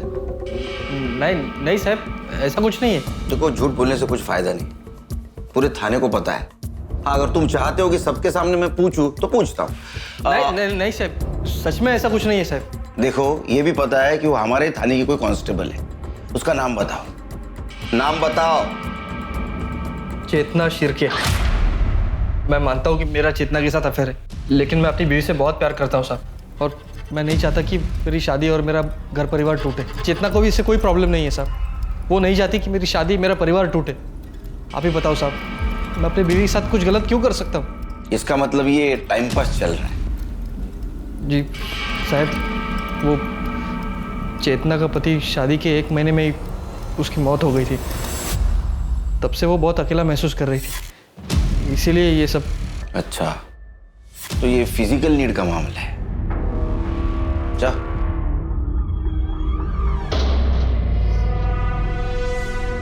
सर क्या आपको शक है कि चेतना और प्रमोद ने मिलकर कामिनी के साथ कुछ किया हो सकता है। ये भी हो सकता है कि प्रमोद को सबक सिखाने के लिए कामिनी खुद गायब हो गई हो। ये भी हो सकता है कि उस ट्रक ड्राइवर की वो शिकार बनी हो। उसकी स्कूटी हाईवे पे बंद पड़ी, उसका फायदा ट्रक ड्राइवर ने उठाया, उसके साथ रेप किया, उसको मार दिया और उसकी बॉडी ऐसे जगह ठिकाने पहुंचाई जहां हम अभी तक नहीं पहुंच पाए, और उसका मोबाइल स्विच ऑफ करके हाईवे पे फेंक दिया, हमें गुमराह कर दिया। साहब कामिनी का पता चल गया। तो बाजू वाले गांव में एक औरत मिली है पुलिस यूनिफॉर्म में। सर, सरपंच को बोल दिया है कि हमारे पहुंचने तक उस औरत को वहां से जानना। गायकवाड़,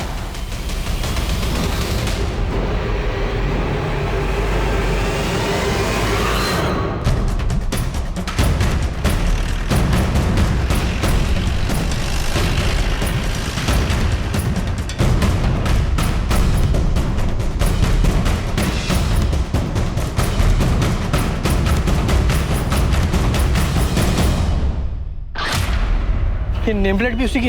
ये कपड़े कहाँ से मिले तुमको? कहाँ से मिले कपड़े? एक मिनट प्रमोद, एक मिनट। ये यूनिफॉर्म किसने दिया तुमको? मेरे ये देखो, इसको देखा है तुमने? इसके कपड़े ये, इसको कहीं देखा है क्या? इससे लिए तुमने कपड़े? ये मेरे। सर यहाँ वर्दी पे खून लगा है। चेतना, चेतना। ये सर। हाँ ध्यान है। इनको दूसरे कपड़ों का इंतजाम करो और ये कपड़े फॉरेंसिक के लिए भेज दो। Yes sir. चलिए। अच्छा चल आओ। हाँ दूसरे कपड़े मिलेंगे आपको। कुछ समझ में नहीं आ रहा कहाँ गई कामिनी।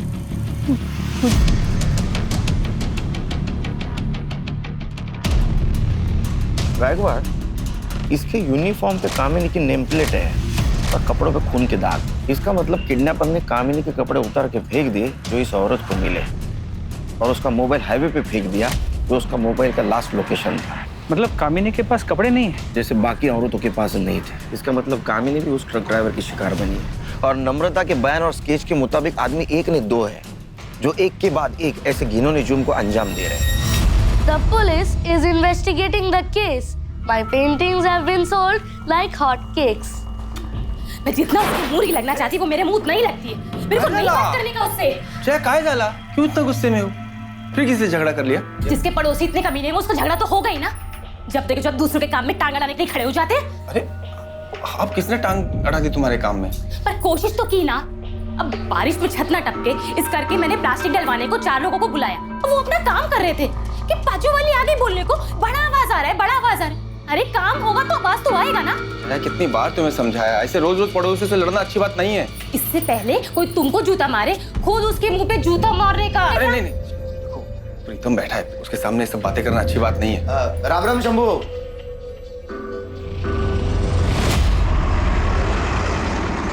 सर, जिन 2 औरतों की बॉडी हमें मिली थी उनकी पहचान अब तक नहीं हो पाई है। मुझे लगता है गायकवाड़, ये जो 2 बॉडी हमें मिली या तो प्रोस्टिट्यूट होगी या भिखारी होगी, इसलिए उनकी जान पहचान वाला अभी तक कोई नहीं आया। देखो, पहली बॉडी हमें मिली हाईवे के राइट साइड के सर्विस रोड पे और दूसरी बॉडी मिली लेफ्ट साइड। मतलब पहले मर्डर के वक्त ट्रक मुंबई से नासिक जा रहा था थाने होकर, और दूसरे मर्डर के वक्त ट्रक या टेम्पो नासिक से मुंबई जा रहा था थाने होकर। सर, हमने उस रोड के सभी टोल नाके के सीसीटीवी फुटेजेस को भी चेक किया, लेकिन सर उन टोल नाकों से रोज सैकड़ों ट्रक्स और टेम्पोस निकलते।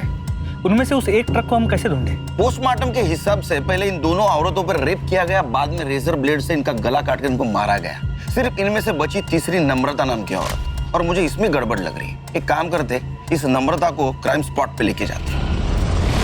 तो तुम यहाँ बस का इंतजार कर रही थी? हाँ साहब। लेकिन यहाँ तो कोई बस स्टॉप है नहीं। बस वाले को हाथ दिखाओ ना तो वो बस रोक देता है। तो तुमने टेम्पो का हाथ दिखाया? हाँ साहब, वो बहुत देर तक ना कोई बस नहीं आई, तो मैंने सोचा कि टेम्पो वाले को आगे तक छोड़ने के लिए बोल दूं। फिर क्या हुआ? फिर साहब वो लोग मुझे घसीट कर वहां लेके गए।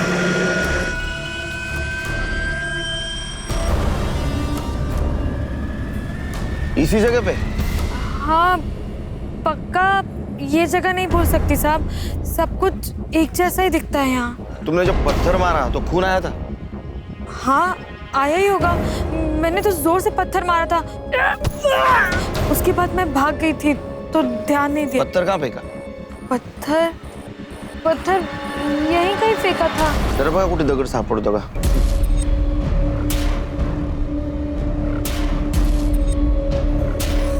लेकिन सर ये तो श्योर ही नहीं कि ये वो जगह है भी या नहीं। चेतना, इसे घर ले जाओ। Yes sir. जाइए आप। गायकवाड़ नम्रता हमसे कुछ छुपा रही है। उसका कहना है कि 2 आदमी थे, लेकिन पोस्टमार्टम के हिसाब से दोनों औरतों की बॉडी के ऊपर सिर्फ एक ही आदमी के स्पर्म मिले हैं। सर फिर ये हो सकता है कि दोनों में से सिर्फ एक रेप करता हो, दूसरा सिर्फ देखता हो। इसका मतलब नम्रता पे रेप करने वाला कोई और कल्प्रिट था, और ये मर्डर और रेप केस ये अलग है, क्योंकि नम्रता पे जो रेप हुआ वो 3 महीने पहले हुआ। इसका मतलब गायकवाड़ ये दोनों केसेस अलग अलग है। जो भी है, ये चारों केसेस शहर के 20-30 किलोमीटर के दायरे में ही हुई है। हमें आखिरी बॉडी जो मिली वो मुंबई की तरफ आने वाली सर्विस रोड पे मिली। इसका मतलब ये ट्रक या टेम्पो मुंबई में ही होगा। हो सकता है अगले कुछ दिनों में वो किसी औरत को शिकार बनाने की कोशिश करे। हमें रोड पे नजर रखनी होगी, क्योंकि अगर ये 20-30 किलोमीटर के दायरे में औरतों को शिकार बना रहा है तो जरूर जाते वक्त क्राइम करेगा।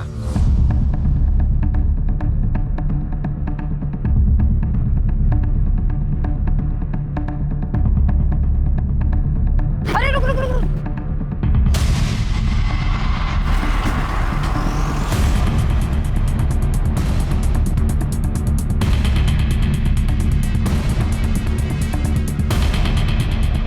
अरे तो जिंदा है।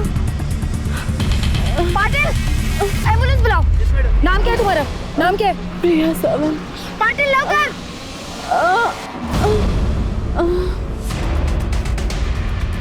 गायकवाड़, ये टेम्पो का नंबर आरटीओ में भेज दो। उसके मालिक की डिटेल्स निकालो। वो औरत कैसी है? डॉक्टर ने क्या बोला? सर वो बेहोश है और डॉक्टर ने कहा है कि सर उसका रेप हुआ है और उसे बुरी तरीके से पीटा भी गया है सर। तुम डॉक्टर के कांटेक्ट में रहना। लड़की को होश आते ही उसका बयान लेना होगा। Okay sir. सर ये केस बिल्कुल नम्रता की केस है। रेप हुआ है लेकिन मर्डर नहीं। हो सकता है। तो एक सेकंड। हेलो, कहाँ पर? ठीक है सर, पास के गांव के जंगल में एक औरत की सड़ी हुई लाश मिली है। हमारे कांस्टेबल्स वहां पे पहुंच गए। उन्होंने बताया कि लाश करीब 6 से 8 दिन पुरानी है। कामिनी को गायब हुए भी 7 दिन हुए सर।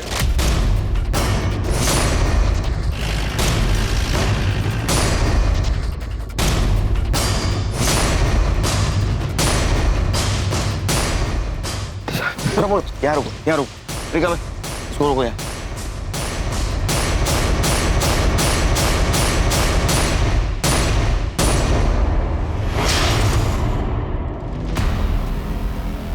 सर इसे भी पिछले दोनों विक्टिम्स की तरह ही मारा गया।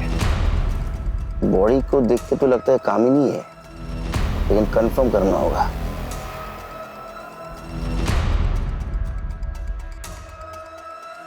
प्रमोद, क्या ये मंगलसूत्र कामिनी का है? कामिनी, कामिनी, कामिनी, कामिनी।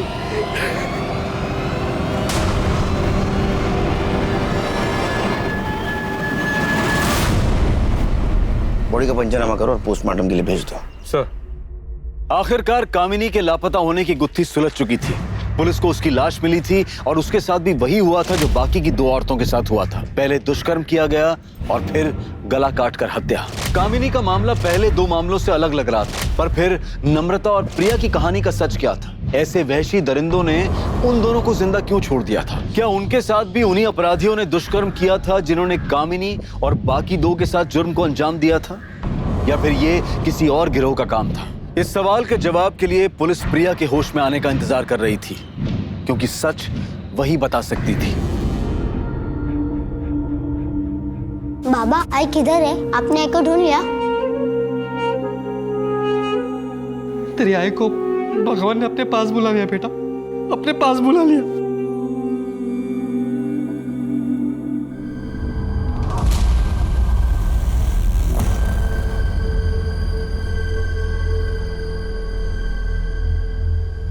सर, प्रिया सावंत को होश आ गया। डॉक्टर उसे डिस्चार्ज देने वाले। देखो, घबराने की कोई बात नहीं। तुम एकदम सेफ हो। हमें हर चीज बताओ। अगर बताओगी तो हम मुजरिम को पकड़ पाएंगे। मैं उस दिन हाईवे पे खड़ी थी। अकेली? जी। तुम कहीं जॉब करती हो? तो बिजनेस? सब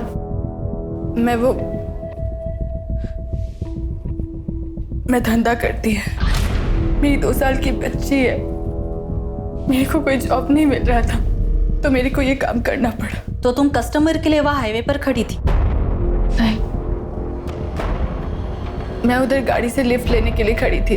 कस्टमर में मार्केट में ढूंढती है, मेरे को वो टेम्पो वाला सामने से आते हुए देखा तो मैं लिफ्ट के लिए हाथ दिखाई उसको। भैया मेरे को आगे वाले मार्केट तक छोड़ दोगे?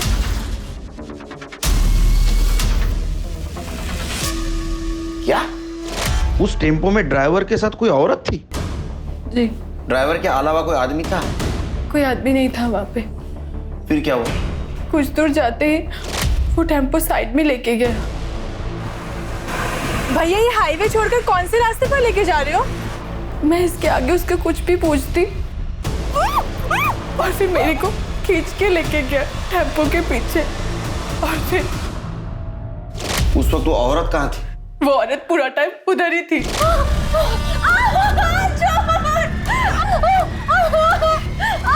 फिर उसके बाद उन्होंने तुम्हें गाड़ी से बाहर फेंक दिया? नहीं, वो औरत मेरे को मारने के लिए प्लेट मेरे पास लेके आई। मैं उसके आगे गिड़गिड़ाई। मैं उसको बोली भी कि मेरी 2 साल की छोटी बच्ची है, मेरी 2 साल की छोटी बेटी है, प्लीज मत मारो। फिर पता नहीं उसको क्या हुआ, वो मेरे को मारी नहीं, वो टेम्पो से फेंक दी मेरे को और फिर वो दोनों आगे चले गए। साहब मेरे को जाने दो, मेरी छोटी बच्ची है, मैं उसको बाजू वाले के पास छोड़ के आई है। पता नहीं उसने ठीक से कुछ खाया पिया होगा कि नहीं। जी कंप्लेंट ले होंगे, उनको जाने दो।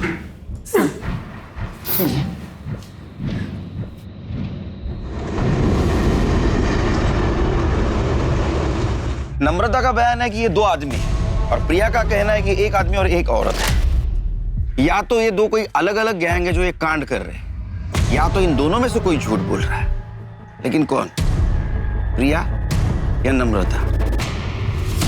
भैया मेरे को आगे वाले मार्केट तक छोड़ दोगे? भैया वो मुझे थोड़ा आगे तक छोड़ देंगे? साहब मैंने झूठ बोला था, मेरा किसी के साथ चक्कर चल रहा है, मैं उसी से पेट से हूँ। ये बात सिर्फ मैंने अपने पति से छुपाने के लिए झूठ बोली। साहब वो बहुत गुस्से वाला है, उसको मेरे चक्कर के बारे में पता चलता तो मार ही डालता मुझको। मैंने टीवी में देखा था साहब कि कोई ट्रक वाला है जो औरतों के साथ जबरदस्ती करता है, बस मैंने उसी का फायदा उठाकर ये झूठ बोला कि उसने मेरे साथ जबरदस्ती की और मैं पेट से हो गई। किसका बच्चा है ये? नाम पता क्या है उसका? मैं सच बोल रही हूँ, बस पति की मार से बचने के लिए झूठ बोला साहब। जाओ, शहर छोड़ के जाने का नहीं। चलो। पुलिस एक बार फिर से असमंजस में थी।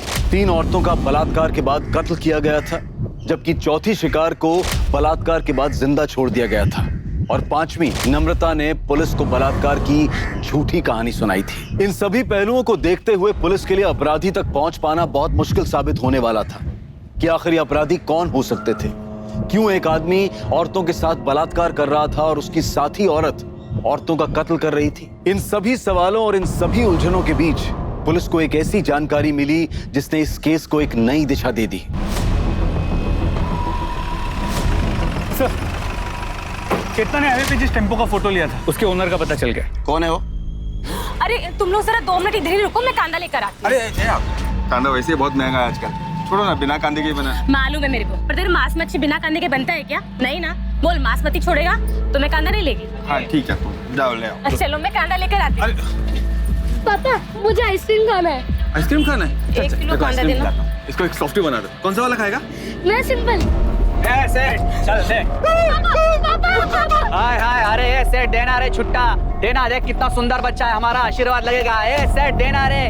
क्या रे सेठ, क्या नाटक कर रहा है? देना। ए पापा पापा पापा ए क्या रे, क्या हुआ इसको? मम्मी ए देना रे। ए क्या हुआ? आई बड़ी सवाल उसको। तुम इसी एरिया में रहते हो? हाँ जी। तो तुम्हें वो शंभू पता है, टेम्पो ड्राइवर? हाँ सर जानता हूँ। कहाँ रहते हो? यहाँ रहते हैं सर।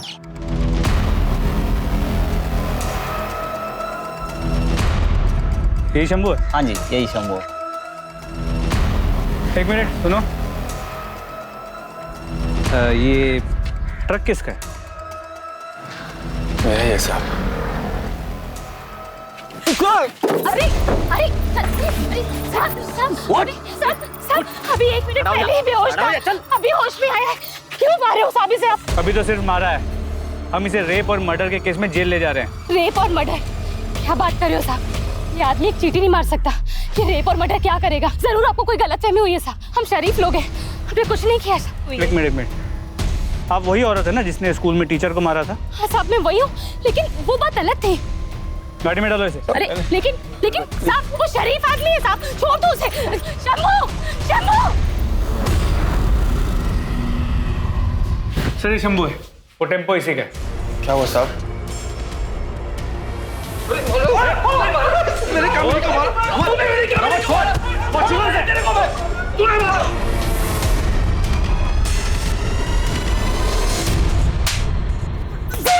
सच बोल साहब, मैंने किसी का बलात्कार नहीं किया साहब। मैंने किसी का कोई बलात्कार नहीं किया साहब।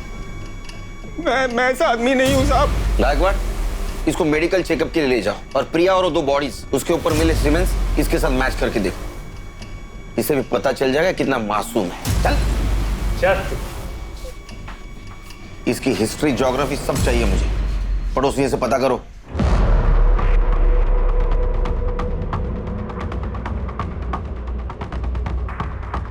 सर, पड़ोसियों के हिसाब से शंभू बहुत ही शरीफ और सीधा साधा आदमी है। वो बस्ती की सभी औरतों को बहन मानता है। अरे नाटक करता होगा अपने एरिया में शरीफ बनने का।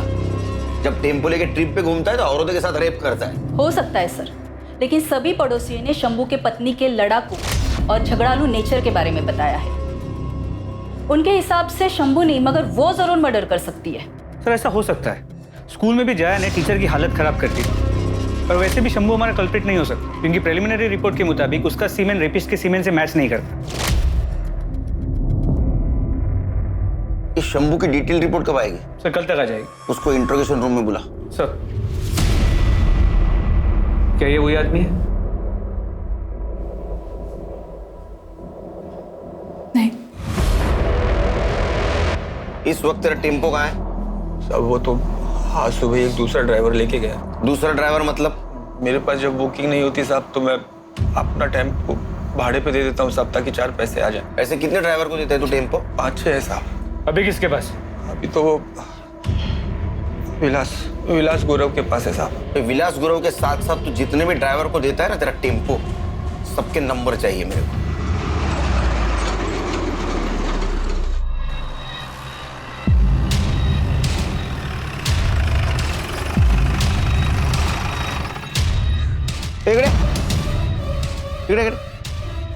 क्या चल रहा है? कल ही तेरे बीवी का अंतिम संस्कार हुआ और आज शुरू? आप जैसा सोच रहे हैं वैसा कुछ भी नहीं है सर। मैं तो चेतना को ये बोल रहा था कि उसके और मेरे बीच में जो कुछ भी था वो अब खत्म हो चुका है। मैं अब सिर्फ अपने बेटे का ख्याल रखना चाहता हूँ, पर वो गुस्सा हो गई। उसे लगा कि मैं उससे नाराज हूँ, उसे पीछे छुड़ाना चाहता हूँ। ठीक है, घर जाओ और बेटे पे ध्यान दो। सर शंभू ने जिन ड्राइवर्स के नाम बताए थे उन्हें और उनके क्लीनर्स को कल रात को उठा लिया था। मेडिकल हुआ उनका? जी सर, लेकिन किसी का भी सीमेन मैच नहीं हुआ। और वो शंभू का ड्राइवर विलास गौरव, उसका हुआ मेडिकल? नहीं सर, उसने बताया कि वो कर्नाटका का बॉर्डर क्रॉस कर चुका है, माल डिलीवर करने से पहले वापस नहीं आ सकता। गायकवाड़ एक काम करो, कर्नाटका हाईवे पुलिस को टेम्पो के डिटेल्स भेजो और उनको बोलो जैसे ये टेम्पो दिखता है उसको सीज करो। जी सर। और सर इस शंभू का भी मेडिकल रिपोर्ट आ गया है। और क्या सर? रिपोर्ट और डॉक्टर दोनों का ये कहना है कि ये शंभू ने रेप नहीं किया है। वो रेप तो क्या, उसने आज तक किसी के साथ फिजिकल रिलेशन तक नहीं बनाया, वर्जिन है। क्या? अरे ऐसे कैसे हो सकता है? वो शादीशुदा है, उसको एक बेटा है। और इस बेटे का राज उसकी बीवी जया ही हमें बता सकती है। शंभू मेरे बेटे का सगा बाप नहीं है साहब, वो सौतेला है।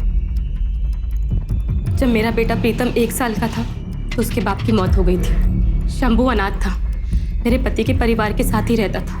मेरे पति के मौत के बाद सभी लोग मेरे पे बहुत गंदी नज़र रखते थे साहब। इस करके बचने के लिए शंभू ने मेरे से शादी की।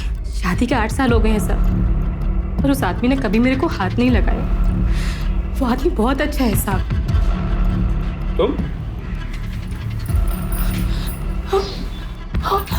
इतना मारा तेरे को इन लोगों ने, देखना इन लोगों का कभी भला नहीं होगा। तुम शांत हो जाओ जया, शांत हो जाओ। भाई साहब ने मुझे छोड़ दिया जया।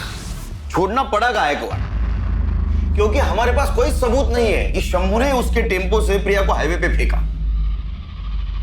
गायकवाड़ कुछ तो मिस कर रहे हैं हम लोग, इसलिए अभी तक हमें क्लू नहीं मिला।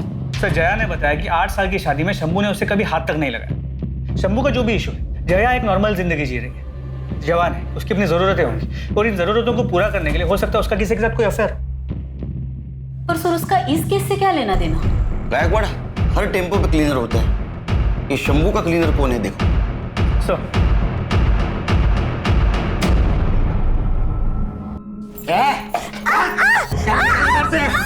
अपना सामान बांध और निकल इधर से, समझे? ऐसी हालत में मैं अब कहाँ जाऊंगी? माफ कर दो मेरे को, माफ कर दो तुझे, माफ कर दो। अब से तू ऐसे ही पिटेगी, समझी? ना सामान निकल। सर शंभू का टेम्पो वापस आ गया। और वो ड्राइवर विलास गुरु, उसे मेडिकल एग्जामिनेशन के लिए भेज दिया। वो फोरेंसिक टीम को टेम्पो का हर एक इंच स्कैन करने के लिए बोला है।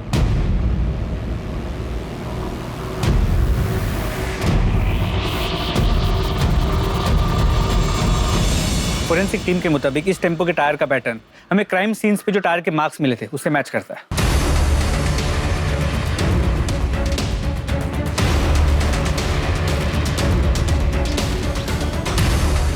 गायकवाड़ मिरर पे फिंगरप्रिंट है, इसको फिंगरप्रिंट एक्सपर्ट के पास भेजो। और ये बिंदी इसको डीएनए एक्सपर्ट के पास भेजो। ये गोविंद जिसको भी भाभी बनाकर यूज कर रहा था, 100% उसका डीएनए इसके चिपकने वाले साइड पे होगा। सर फोरेंसिक टीम से बहुत ही शॉकिंग बात सामने आई है। क्या? टेम्पो के फ्लोर पे जो ब्लड सैंपल्स मिले थे उसमें 2 या 4 औरतों का नहीं बल्कि 34 से 38 औरतों का ब्लड है। क्या?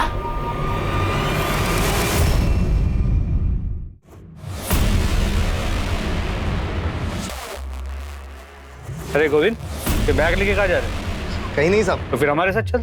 सब क्या हुआ साहब? मैंने गायकवाड़ क्या यही था वो आदमी? भैया मेरे को आगे वाले मार्केट तक छोड़ दोगे? हाँ, यही था वो शैतान। अरे हिम्मत कैसी? हिम्मत कैसी? तेरी बात हो भैया। इनको लेके जाओ, लेके जाओ इनको। चलो। साहब झूठ बोल रही है वो, तो झूठ बोल रही है। हाँ? और ये मेडिकल रिपोर्ट ये भी झूठ बोल रहा है। इससे साबित होता है कि उन औरतों का रेप तूने किया था। विक्टिम से मिले सीमेंट से तुम्हारा डीएनए मैच हो चुका है। अब एक बात बता, वो औरत कौन थी जो तुम्हें रेप और मर्डर करते देखती थी? साहब मैंने रेप किया साहब, पर मर्डर मैंने नहीं किया। तो मर्डर क्या उस औरत ने किया? हाँ। कौन थी औरत? कौन थी औरत? गायकवाड़। अरे साहब नाम क्या है? बोल बता, नाम क्या है? देख तूने बताया नहीं ना, फिर भी हम पता कर लेंगे। नहीं बताएगा गायकवाड़, इसका खाना पीना सब बंद। ये तुम्हारे कॉल रिकॉर्ड्स। इससे साफ होता है कि तुम शंभू के क्लीनर गोविंद को दिन में 4 से 5 बार फोन करती थी। सर क्योंकि शंभू अपने पास फोन नहीं रखता है, तो मेरे को कुछ भी हालचाल लेना होता है या कोई भी मैसेज देना होता है तो मैं गोविंद को कॉल करती हूँ। तब भी जब शंभू तेरे साथ होता है तू गोविंद से 10-10, 15-15 मिनट तक बात करती है। मैं सच बोल रही हूँ साहब, मेरा गोविंद के साथ कोई चक्कर नहीं है। इसे पहचानती हो? नहीं, कौन है ये? ये वही है जिसका बच्चा तेरे पेट में है। नहीं, ये वो नहीं है। वो तो दुबई में स्वीपर का काम करता है। छुट्टियों में आया था तब हमारे बीच ये सब हुआ। 2 महीने पहले ही वापस गया है। महाराष्ट्र, गुजरात, गोवा, कर्नाटका, इन 4 राज्यों में जो ग्रीन पिंस है, ये वो जगह है जहां पर लोकल पुलिस को औरतों की नेकेड डेड बॉडीज मिली थी। औरतों के साथ रेप किया गया था, फिर रेजर ब्लेड से गला काट के उन्हें मार दिया गया था। और ये जो रेड पिंस, ये वो जगह है जहां पर औरतों के साथ रेप तो हुआ था पर उन्हें जिंदा टेम्पो से फेंक दिया गया था, जो बच गई थी। और उन औरतों को मारा गया जिनको बेटे हैं, और उन औरतों को जिंदा छोड़ा गया जिनको बेटियां हैं या बच्चे नहीं। जी सर। तो हो सकता है कि ये जो औरत है जो गोविंद के साथ मिलकर सारे मर्डर्स कर रही थी, उसको बहुत सारी बेटियां हो, बेटा ना हो पाया, और इसी गुस्से में वो उन औरतों को मार रही थी जिनके बेटे थे। नहीं गायकवाड़, हमारे पास जितने भी सस्पेक्ट औरत है उनमें से किसी को ज्यादा बेटियां नहीं है। ये माजरा कुछ और है। सर, टेम्पो के शीशे पर जो बिंदियां मिली थी उन पर किसी औरत का डीएनए नहीं मिला। ऐसे कैसे हो सकता है? वो यूज्ड बिंदिया थी। सर उन पर डीएनए मिला है लेकिन किसी औरत का नहीं, आदमी का है। तेरा डीएनए नहीं, तेरे फिंगरप्रिंट भी मिले मिरर पर, और टेम्पो के सीट के पीछे ब्लाउज और साड़ीज भी मिली। इतना ही नहीं, वो विग भी मिला है। जो पहन के तो औरत बनता था, और हाईवे पे मिलने वाली औरत को तू गोविंद के पास लेके जाता था, फिर गोविंद उसके साथ रेप करता था, वो तू देखता था, उसके बाद में रेजर से तू उनका गला काट के उनको मार देता था। सच है नहीं? हाँ सर। एक बात बता, तू उन औरतों को क्यों मारता था जिनके बेटे थे, और उन औरतों को क्यों छोड़ता था जिनकी बेटियां थी या जिनको औलाद नहीं थी? बोल। क्योंकि मेरी माँ ने जब मैं 8 साल का था मुझे एक आदमी को बेच दिया था, सिर्फ 2000 रुपए के लिए। उस आदमी ने 2 साल तक मेरा बलात्कार किया। अंकल छोड़ दो अंकल, मुझे कुछ नहीं होगा बेटा, कुछ नहीं होगा।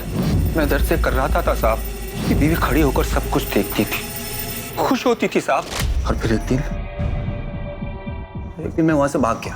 जया के पति से मेरी दोस्ती हुई, तो उसने मुझे नौकरी, रहने की जगह सब कुछ दिया। लेकिन 2 साल जो कुछ मेरे साथ हुआ ना साहब, वो आज भी रात को सपने में मुझे डराता है। और उसके बाद मैंने ट्रक खरीदा, और एक दिन जब हाईवे पर ट्रक में माल लेके जा रहा था ना साहब, तो एक औरत ने मुझसे लिफ्ट मांगी। मैंने उसे लिफ्ट दे दी। बातों बातों में उस औरत ने मुझे बताया कि वो बहुत गरीब है साहब, बहुत गरीब, और वो सोच रही है कि अपना बेटा बेच दे। मुझे लगा उस बच्चे के साथ भी वही सब होने वाला है जो मेरे साथ हुआ। मैंने उस औरत को मार दिया साहब। तब मुझे लगा कि मेरे साथ जो कुछ भी हुआ है मैंने उसका बदला ले लिया। छोटे छोटे बच्चों को बचा रहा हूं मैं। जितनी भी औरतें जिनके छोटे छोटे बेटे थे, मैंने सबको मार दिया। एक दिन गोविंद आया। गोविंद ने मुझे बोला कि अगर तुझे उन्हें मारना ही है तो क्यों ना पहले मैं उसके साथ मजे ले लूं। मुझे लगा ठीक है, अच्छा है, इसमें बुरा क्या है, सही है, वो इसी लायक थी। गोविंद पहले उन औरतों का रेप करता था। तू एक औरत होकर मेरे साथ ये सब होते हुए देख रही है?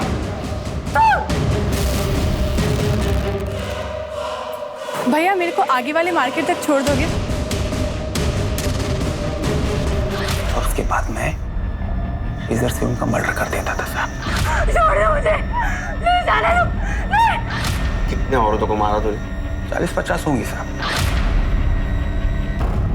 माँ वो गोद, वो दामन, वो छांव है जहां जिंदगी सबसे सुंदर और सुरक्षित महसूस होती है। लेकिन एक माँ का अपने बेटे से विश्वासघात का नतीजा इस कदर डरावना था कि वो हर माँ को दोषी समझने लगा।